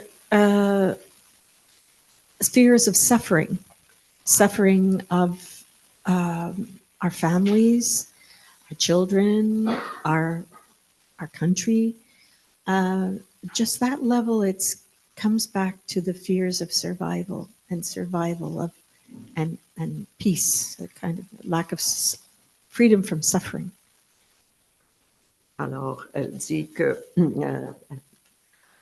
les peurs de souffrir, que la famille souffre, des enfants souffrent, que le pays souffre, les peurs par rapport à la survie et la paix de faire ces choses-là.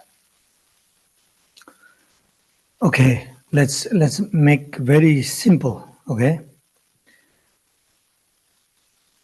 Whatever the fear we talk here with it towards the family or the samsara, whatever happening, what will be happen with me, whatever the fear, as we learn, it comes, if we analyze what is the root, then it will goes to the grasping or the attachment. So, however, we have to cut the grasping or the attachment towards everything. And like these things, then to see the like illusion, dream, all these things, of course, not easy. Like, oh, I want to see as everyone has a dream and illusion. It's not easy. First thing we have to study why it's like an illusion, why it's like a dream. Like today we learn, right? Like everything is depend on our appearance and the dualistic mind. So we have to analyze, like we did an analytical meditation. So like not just, oh, Lama said it's a dream, so it's a dream. Not like that. Like we really have to look on it. Like today I give you the one simple example, but that way, you know, how it doesn't ultimately exist. We read on the book, and in Buddhist practice, that's why three things is important, right? Listening, contemplation, and the meditation. So whether we listen from teacher or we read, or nowadays there's a YouTube teacher, so you can do there also. So then Buddha said it's not about the blind faith. So you can analyze whatever you hear or you read. How does work, or is it true or not? So then we try to bring into the meditation. Like we meditate. Today, we try to meditate everything as a dream, everything as illusion. So that is not just meditate, right? We have a reason. We study it, we learn. So that purpose is all about dream. So that way we train. Tomorrow also we do same thing. That way, then once we getting closer and closer, then automatically the attachment part goes down and down. So then it can be very much possible to see things changing. Otherwise, just listen and think little bit, not easy, like how we explain, not easy. So that's why listening, contemplation, and meditation. And meditation also, Buddha said, not just like a one time or two time.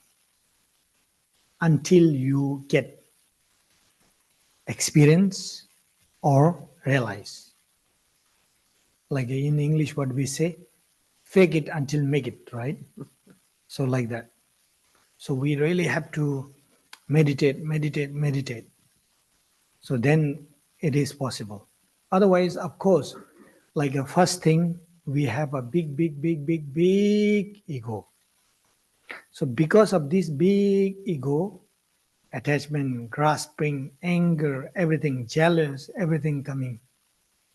But when we analyze all this dualistic mind, the root where it goes, the I, right?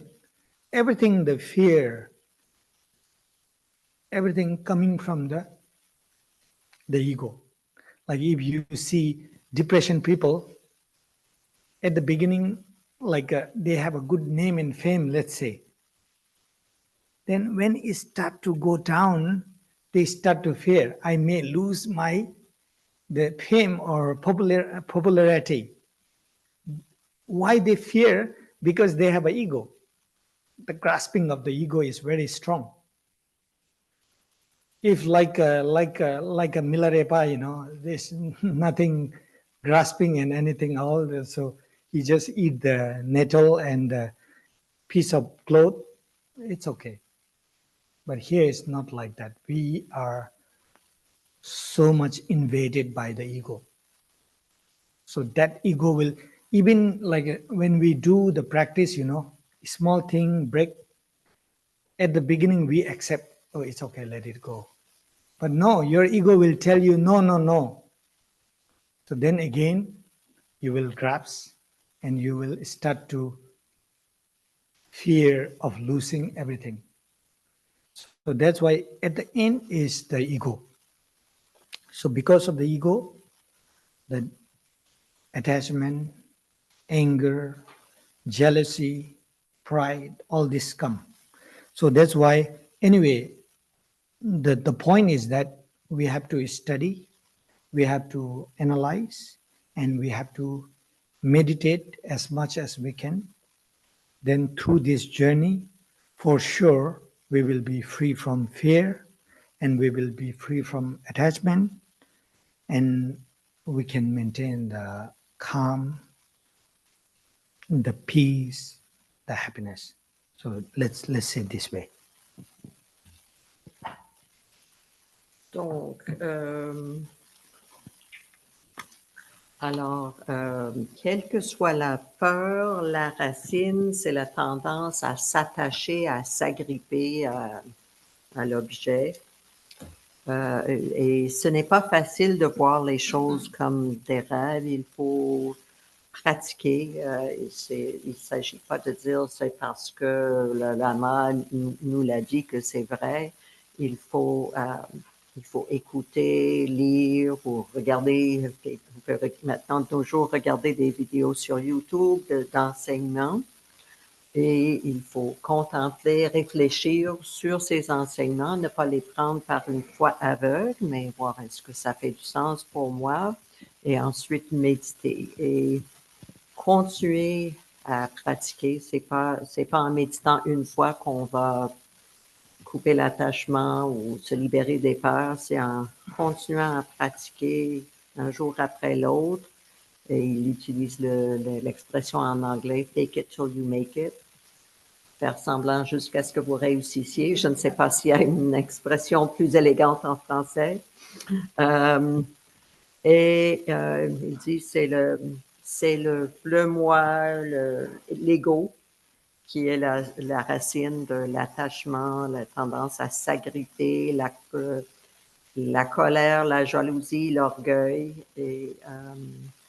Et si on est très attaché à notre ego, par exemple, quelqu'un de très populaire devient moins populaire à un moment donné, ça peut même nous amener en dépression.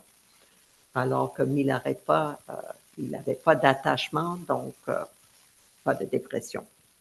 Donc, continuer à écouter, étudier, contempler, méditer pour se libérer de la peur et de l'attachement. Acharya, there's a question by Louise on Zoom. Okay. So, alors, Louise, ouvre ton micro puis demande directement ta question, s'il te plaît. Do you hear me? Do you hear me? Do you hear me? Select a speaker. It's okay. I will open here. Select a speaker. Yeah, okay. You hear me? Yes! Okay.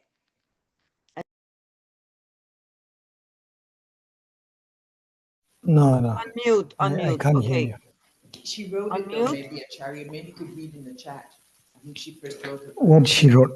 Can you see the chat? What relation It was in two sections. between luminosity I don't and see. clarity? You can read.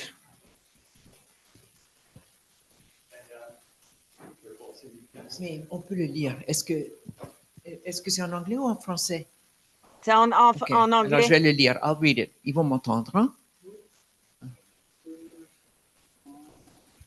Anyway, however, the Linda asks, these things are easy to explain. But in bring it into a action or the application is not easy. But when we try, as I mentioned, fake it until make it. So when we practice every day, like at least every day, even though if you are not in deep feeling, but at least you just see everything as illusion, everything as a dream, bit by bit every day, also it will help. Otherwise, like to say, oh, this cut the attachment, so and so is very easy to say. But in bring into the application is not easy, but we need really the practice. So I'm just going to translate that quickly. So Acharya dit, c'est facile, la réponse à la question de Linda, c'est facile à expliquer, mais le mettre en pratique, il dit, ce n'est pas facile. Et l'important, c'est de pratiquer un peu à tous les jours, de regarder, de percevoir les phénomènes comme des rêves. Okay, Acharya, Louise actually had two questions. One is, what is the relationship between luminosity and Clarity. clarity? And are they synonymous? Okay, luminosity and clarity relationship, or is it synonymous? And the other one is alaya. Isn't that the alaya consciousness, or the alaya store? Isn't it the storehouse? And it's a storehouse of what? Alors, Louise a deux questions. Premièrement, est-ce que la luminosité et la clarté, est-ce que c'est la même chose? Et l'alaya, là, je me rends compte, le terme en français, the storehouse, c'est l'entrepôt. L'entrepôt et l'entrepôt de quoi? Like the clarity and the luminous, sometimes they use as a synonym, same word, but sometimes, like not the real same thing. Like being clear and through the meditation, you get the luminous can be a little bit different. Like sometime when we do a analytical meditation, you may get clarity, but that clarity may not be the real luminous. So it can have a more further when we reach to the luminous. Like luminous is state of mind where you are really resting, but clarity can have little bit before that also. Like when we through the meditation, when we reach certain level, you can have that kind of clarity. So yeah, so it depends when which situation we are explaining also make a difference. Alors, la question par rapport à la luminosité, la clarté, est-ce que c'est la même chose ou non? Acharya dit que ces deux termes sont parfois utilisés comme des synonymes, mais parfois non. Par exemple, dans notre pratique de méditation analytique, peut-être que nous allons avoir une certaine clarté de l'esprit, mais la luminosité ne survient pas à ce moment-là, ça va survenir plus tard dans notre processus de méditation. And the alaya consciousness is a store, like they store and what we store, right? Like a question is like that.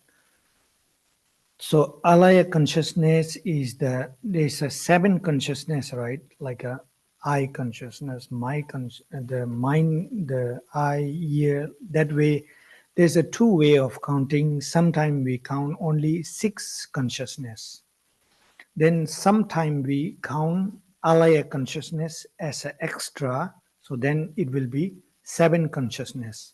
So however, the alaya is the one of the main conscious that is a kind of store also. Then what we store is that like a habitual tendency or the energy of the good karma or the bad karmas is stored on or in the alaya consciousness. So it's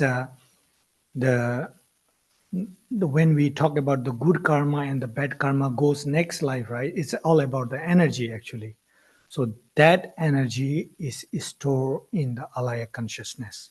So that way we can understand the alaya consciousness is sometimes we use as a consciousness of the store. So good karma, whether bad karma, whatever we collect the virtue or non-virtue, it is stored in the alaya consciousness. Sorry, I have a question before I translate. You said that they're sometimes referred to as 6 consciousnesses and sometimes 7. So there's the 5 senses and then alaya, and is there a 7th one? Or Mind. Okay. Mind is the 6th and alaya is the 7th. Like some situation, mind consciousness and the alaya consciousness doesn't make difference. Okay. And bring it into one, then we say 6.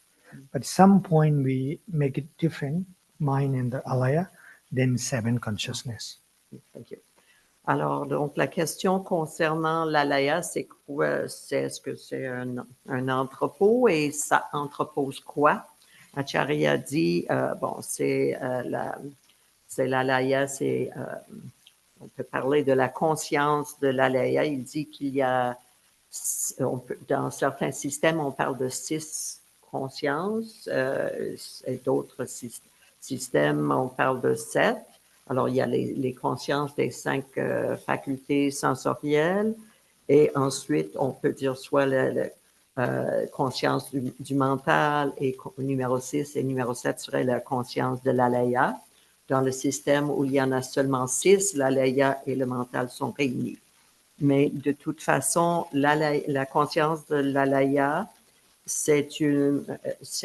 on peut dire que c'est une sorte d'entrepôt où nos tendances habituelles sont déposées, sont entreposées, c'est-à-dire notre karma positif et notre karma négatif. Okay, anyway, today we learned that like how to practice the ultimate bodhicitta. So make sure like when you practice at home, you can practice the analytical way on the outer and inner mind. Then later, the third one, you just resting on the essence of the alaya consciousness or the true nature of mind. So that is the stabilities meditation. So analytical meditation and stability meditation, two things. So these first two will take you to the second one, the stability meditation. So you just sit or rest on the true nature of mind, the luminous, the unity of luminous. So that way you can practice the ultimate bodhicitta. Alors, donc, en résumé, aujourd'hui, nous avons vu comment pratiquer le bodhicitta ultime. Et c'est quelque chose qu'Acharya nous invite à pratiquer à la maison, de faire une méditation analytique d'abord sur les phénomènes externes, qui sont comme des rêves, et ensuite une méditation analytique sur la nature du mental, qui est aussi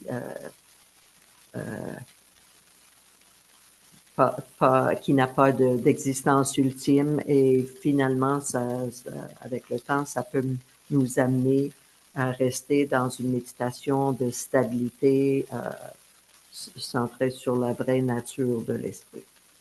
Okay, today we'll stop here and we do a short dedication.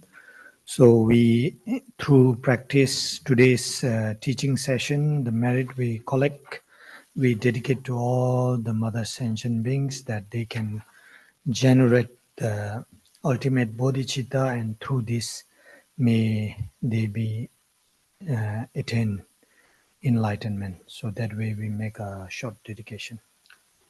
Alors, maintenant, nous allons faire la dédicace de mérite, dédier les mérites de notre pratique à ce que tous les êtres sensibles puissent être libérés de la souffrance et atteindre l'éveil.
Okay, so last but not the least, I can tell you like this. Like we can talk, at the same time other also can talk, and break the mindset that other have to listen what I said. No, everyone has their way of understanding and their way of approaching. Like especially here, what I can say is that we gather here always multinationality, right? Like a different. Is not about this and that is good and bad. First thing we have to understand, we have to observe.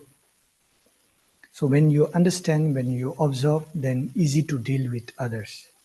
So there's the traditional way, culture way, there's so many difference. So observe, understand, and listen. Not always like they have to listen. So that way we break our boundaries. Then we will, as much as we understand more, observe more, it will be easy to deal with others. So when you easily deal with others, that means you are more peace, more happy. And really have to break, okay? This is our tradition and our culture is good and it's like this. And others, no, it's not like that. Even though in between the religion also, we can practice our Buddhism. Yeah, we have good things also, this and that, but other also have. So people choose to practice that also okay. Accept and respect what they want to do. So that way, when we go, it will be easy. So as I said, whether in society, whether in family, whether in friend, when we listen each other, understanding each other, respecting each other, less problem. Whether male, female, different nationality, can be friend. But when don't respect, when don't care, like judgmenting each other, blaming each other, it is that problem. So apply this to in our daily life, not only you people, I also. Then it's also a kind of mind training. So then we can bring wherever, whenever, with whoever, we can bring the peace and happiness. So that should be our goal. So Buddhahood, we never know, right, when we will be there. But these things we can apply in daily life. Whether we are Buddha or not, but still we can apply. So that way we train our mind. Alors, nous pouvons parler, mais il faut permettre aussi aux autres de parler. Et c'est important de briser l'attitude que les autres doivent m'écouter. Ici, nous sommes en centre avec des membres de plusieurs cultures et parmi nous et à l'extérieur, c'est important d'observer, de comprendre et de mieux écouter, de briser les frontières pour avoir plus de facilité dans nos relations interpersonnelles. Donc, ici et à l'extérieur du centre, l'importance de respecter les cultures de chacun, les religions de chacun, d'écouter, de respecter, de diminuer le blâme et le jugement, et ça va diminuer les problèmes. C'est aussi une sorte d'entraînement de l'esprit qui nous amène plus de paix et plus de bonheur. On ne sait pas quand est-ce qu'on va devenir des Bouddhas, mais ce type d'entraînement de l'esprit, on peut le mettre en pratique dès aujourd'hui.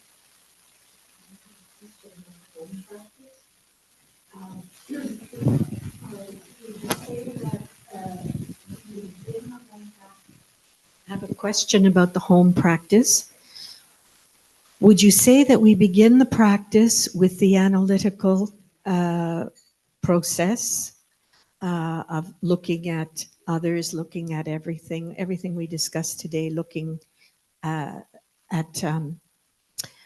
dreamlike, that they have a dreamlike, like just considering that, and then at some point discontinuing that and then shifting to the calm abiding, to shamatha?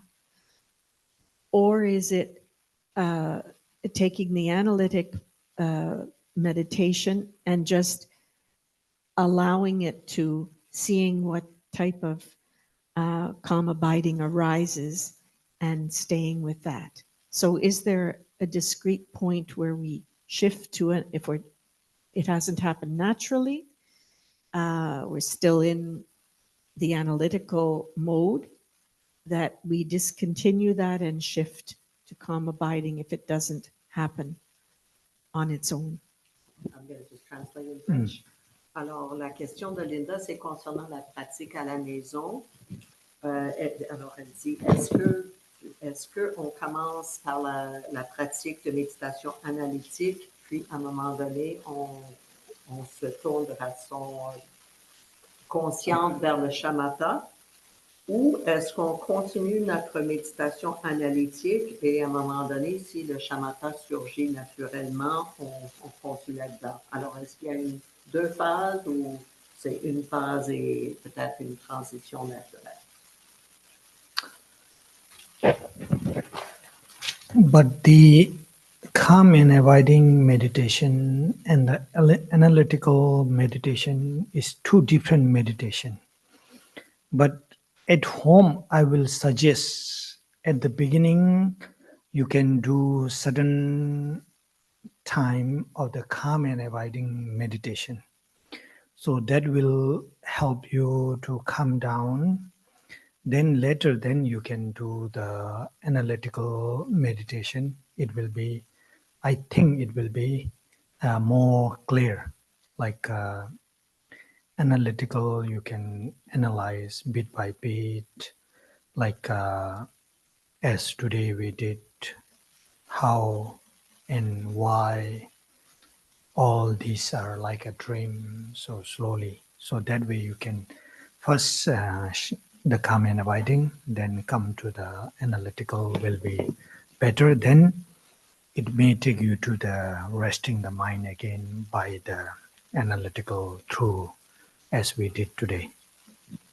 Alors, Acharya suggère que pour la pratique à la maison, qu'on commence par la pratique du shamatha pour calmer le mental et à un moment donné, on peut commencer à faire la méditation analytique comme nous avons fait ici aujourd'hui et ça devrait nous aider à avoir une perception plus claire.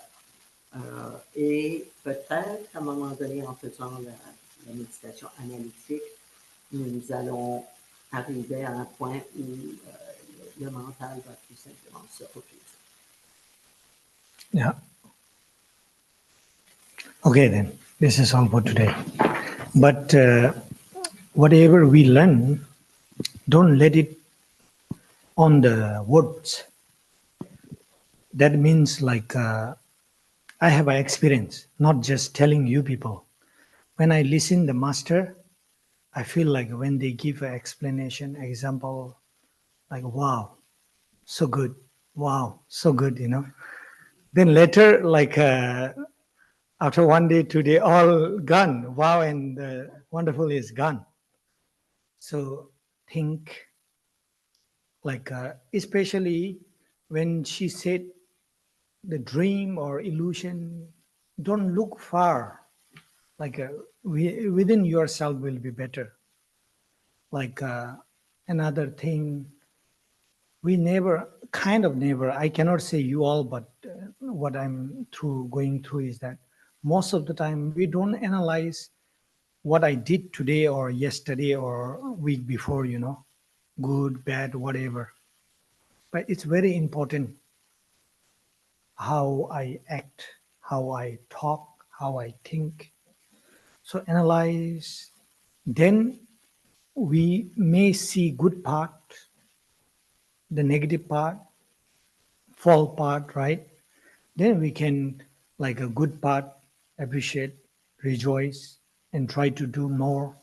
The fault part, we try to quit that one and try to bring the antidote towards the fault part and we try not to repeat that again and again. So that way we can improve. That will be the best way of applying.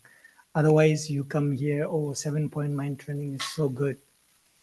Wow, like I will share something, you will say, wow, then question AQ, then the step out from the center, then all's gone. So who was in the center was different person, and out of the center is different person. So then there's no meaning of the practice of what we learn. So at least little bit we try to apply into our daily basis. Even sometimes we get angry, oh, I should not get angry. Sometimes when we see something, we get judgmental mind. Why it's like that? Then we convince ourselves, no, it can be like that. So that way, when we change ourselves, then it's good, right? Then real mind training. Otherwise, always same, like whether we come here or not, he is doing that, she is doing this, so I'm not happy. So always like that. So we never bring the, I'm not happy, I'm not satisfied. Like even though we cannot bring all the time, but still we can bring some time, right? Like because of myself, this happened. If I didn't say this way, if I say nice way and polite way, maybe the scenario can be the different. So that way we can analyze ourselves and apply. It's not about Dharma, it's not about Buddhism, it's about general. So if you really like, sometimes we think that we want to change the world, we do the protest for the world peace. Until unless we don't bring from our side, it won't happen. It won't happen. So try our best. We all together, we try our best, so bit by bit, so then possible.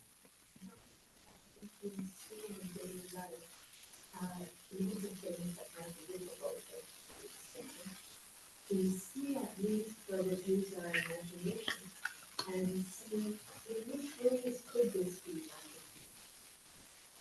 In which way could I see war, which is immense, but in which ways can I see this as being one?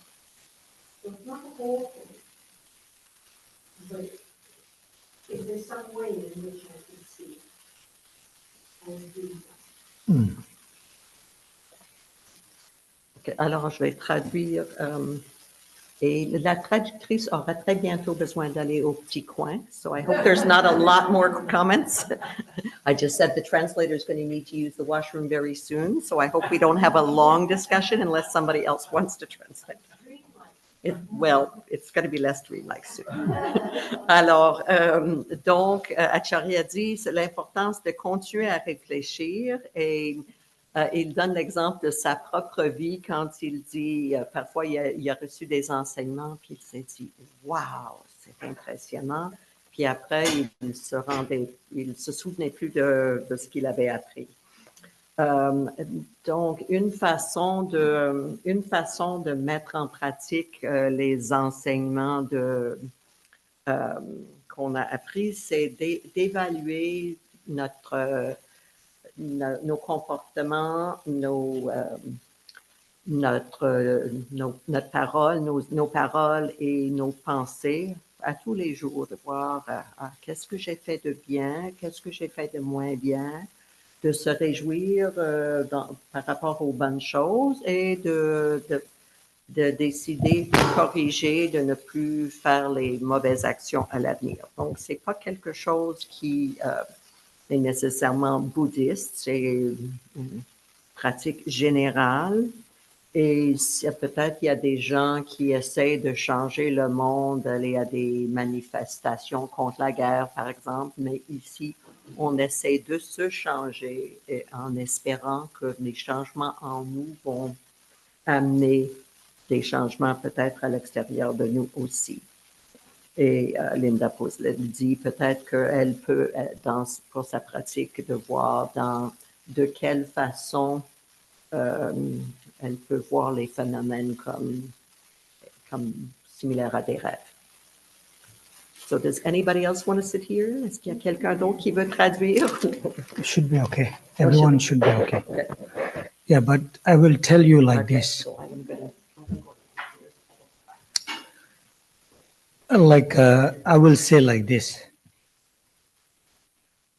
In Buddhist philosophy, even though when you practice the deities, if you attach with the deities, if you attach with the Dharma, it will not be the cause and condition of the liberation. If you attach with the Dharma, if you attach with the deities. So here what I'm trying to tell you is that if I'm not wrong, you may be attached with the war. I hear many times from you. If it is attached, it's also bringing the cause like a problem. So as I told you many times, this is samsara. We cannot see the pure and perfect here. Always, whether natural disaster, whether human disaster, some visible, some invisible, there's going lots. So here, as a Buddhist practitioner, what we do, we see as a general, whether victim, whether the creator, the creator, right, who creates the problem, aggressor. We bring both. Maybe like because of the ignorance, because of the all the karmic cause and effect, whatever happening, some going through their the consequence of the karma, some they're creating the new karma because of the ignorance. So we just see in a general and bring the love and compassion. May everyone be free from ignorance, because this ignorance is the root of the suffering.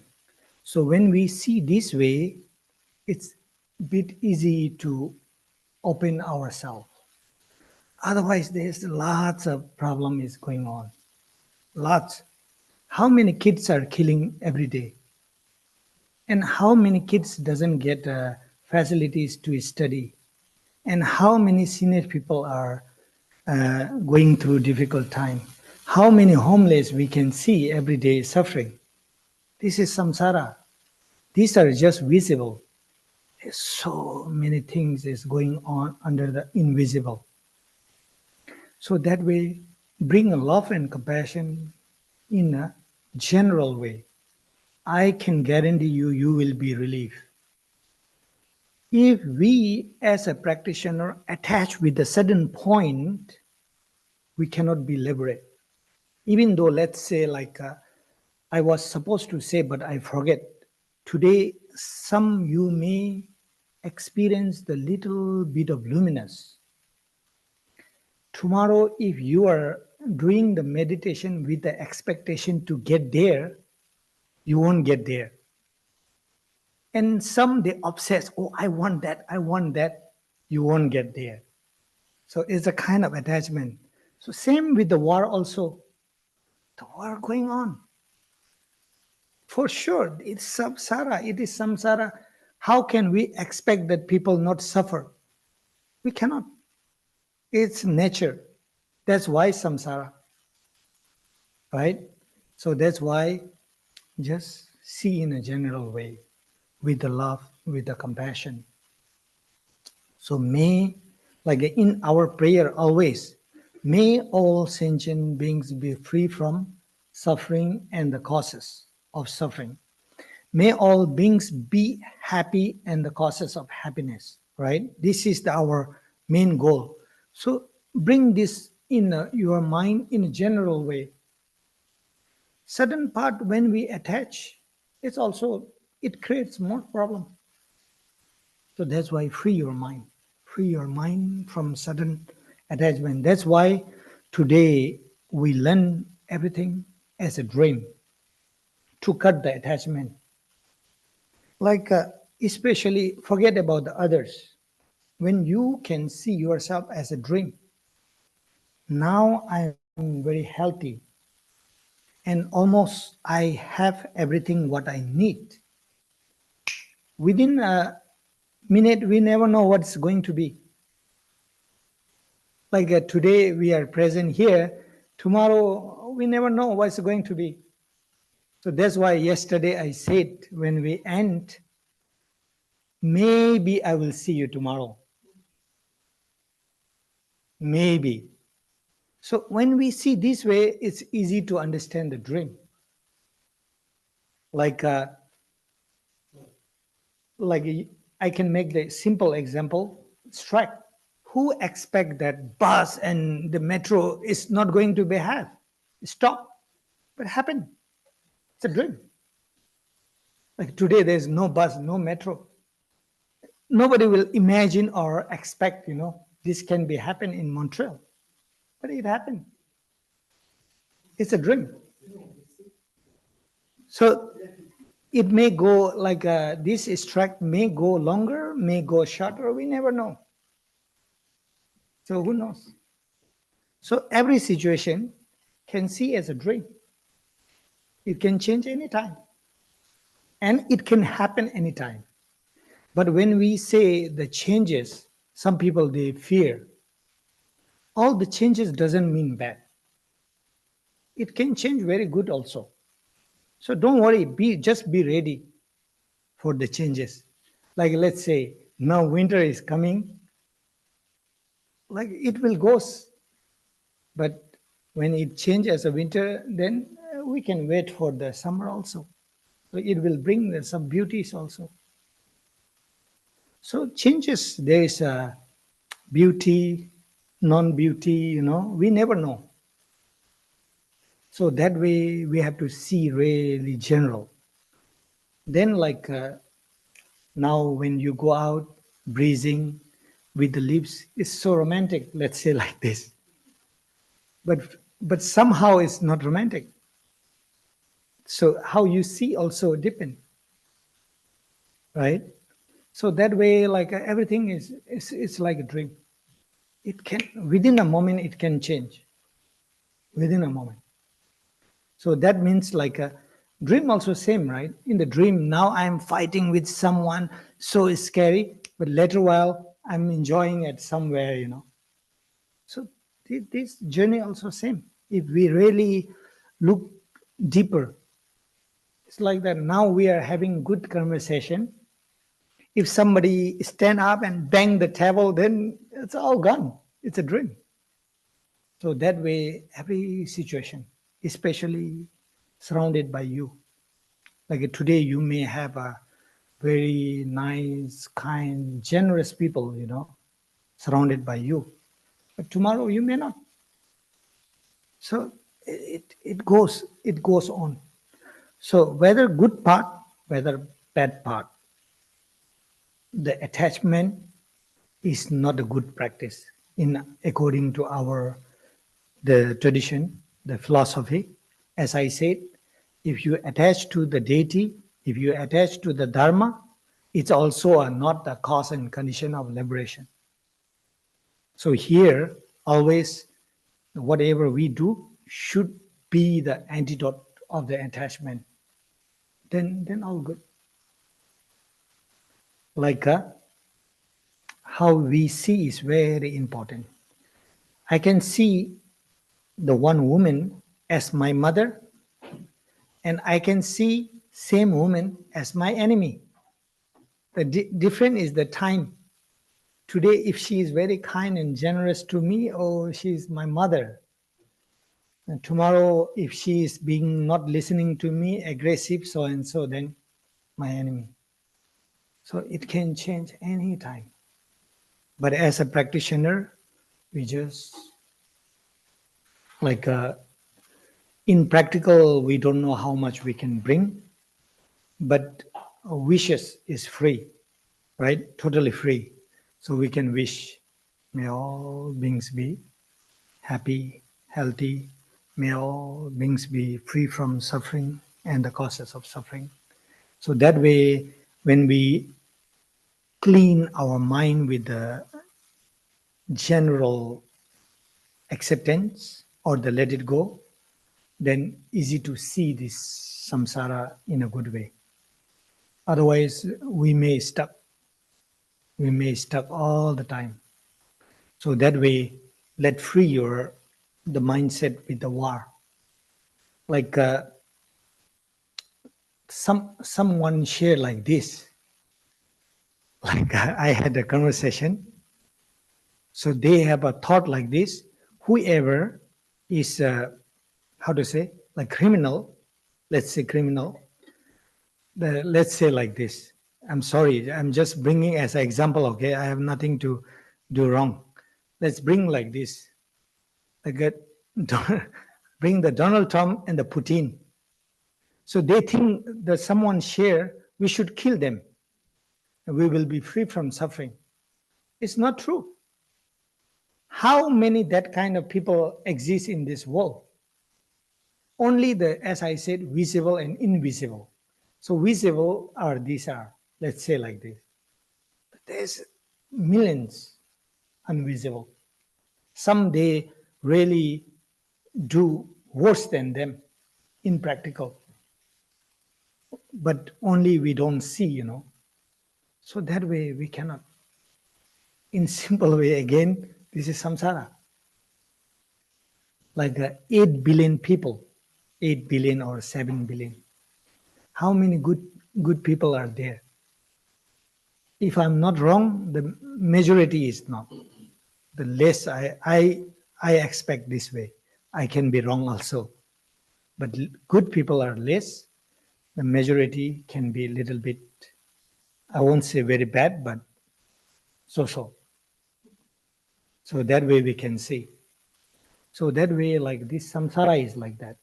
We only wish and we pray something happen to ourselves, to all sentient beings, good health, happiness, peace. So that way we can make everyday wishes and the prayer. So then all good. Yeah. Then you can see the different things. Like now you see when we sit here, it's so silent, so calm. It's also actually it's a part of samsara. But the environment or yourself also really do very careful, Oh, this is center. I have to be polite. I have to be nice. That kind of mindset we have, right? So then whoever come here, the energy is different and everyone act very nice and good. But out there, like we don't carry on. So it happens. But anyway, that's also okay because this is samsara. So samsara can create a peaceful place, create a very nasty also. It based on the human nature, human action. So, but as a Buddhist practitioner, especially the Mahayana practitioner, we wish and we pray, may everyone has good things, always happy, healthy, like that. So then, what I'm trying to say is that you will be free with the overview. Otherwise, you may stuck there with a certain point, Why it's happening like this? Why it's happening like this? Because these things never end. Like a war, now is there, it never end. This is samsara again. And like, let's say, like nowadays, we call human right, freedom is speech. No, there's so many things going on. Like now we say like freedom is speech. Few days before, right, somebody is killed who is doing the free speech. Where is the freedom of speech then? So this is samsara. When we see as a samsara, then easy to accept. So that way we see in an overview, not attached with something. even though yourself, when we attach, let's say I have a little problem, when this going to be free, when what is going to be happen, we will be prison of this wound. We just let it be. As I said, you can cut the attachment and at the same time you can have it also. You may have wound, but that doesn't create a big problem also. But when we play with our mind, really it creates a problem. Like a simple thing, what we do. Oh, it may can spread. Oh, then I may need to cut my hand. Oh, how I'm going to manage, all the journey we create. That's why yesterday I said, like, how to say, we can think, and many people, how to say, like, we create the conceptual mind, but 80% is not happening. Like whether with the study, whether with the daily life, when we have something, these we create, right? We create, but actually the 80% won't happen, whether good or whether bad. But then we start to fear with that. If this happen, if that happen, if we suffer. So let it be and just see in overview and all good. Like that. Yeah. So yeah, like that. Okay. Thank you.